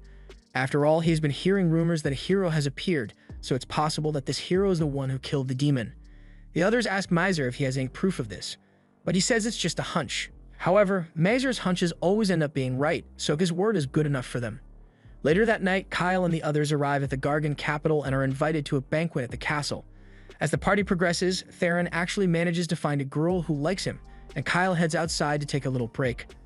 There, he happens to run into a beautiful woman sitting by the fountain, and she seems really interested in talking to him and maybe doing something else with her mouth later tonight. But mid-conversation, Kyle is approached by Prince Miser, so she excuses herself to give them some privacy. Miser says he has something to discuss with Kyle, so he cuts to the chase and asks him if he is willing to come serve under him. Kyle is about to politely refuse just as he had done when Melina requested the same thing, but before he can finish his sentence, Miser cuts him off and says that if Kyle isn't willing to serve him, then he might have to take him out right here and now. To put it simply, Kyle is too capable, too smart, and too powerful for Miser to let him do as he pleases. So if Kyle isn't going to be his ally, he believes he's better off getting rid of him now so they can never become enemies.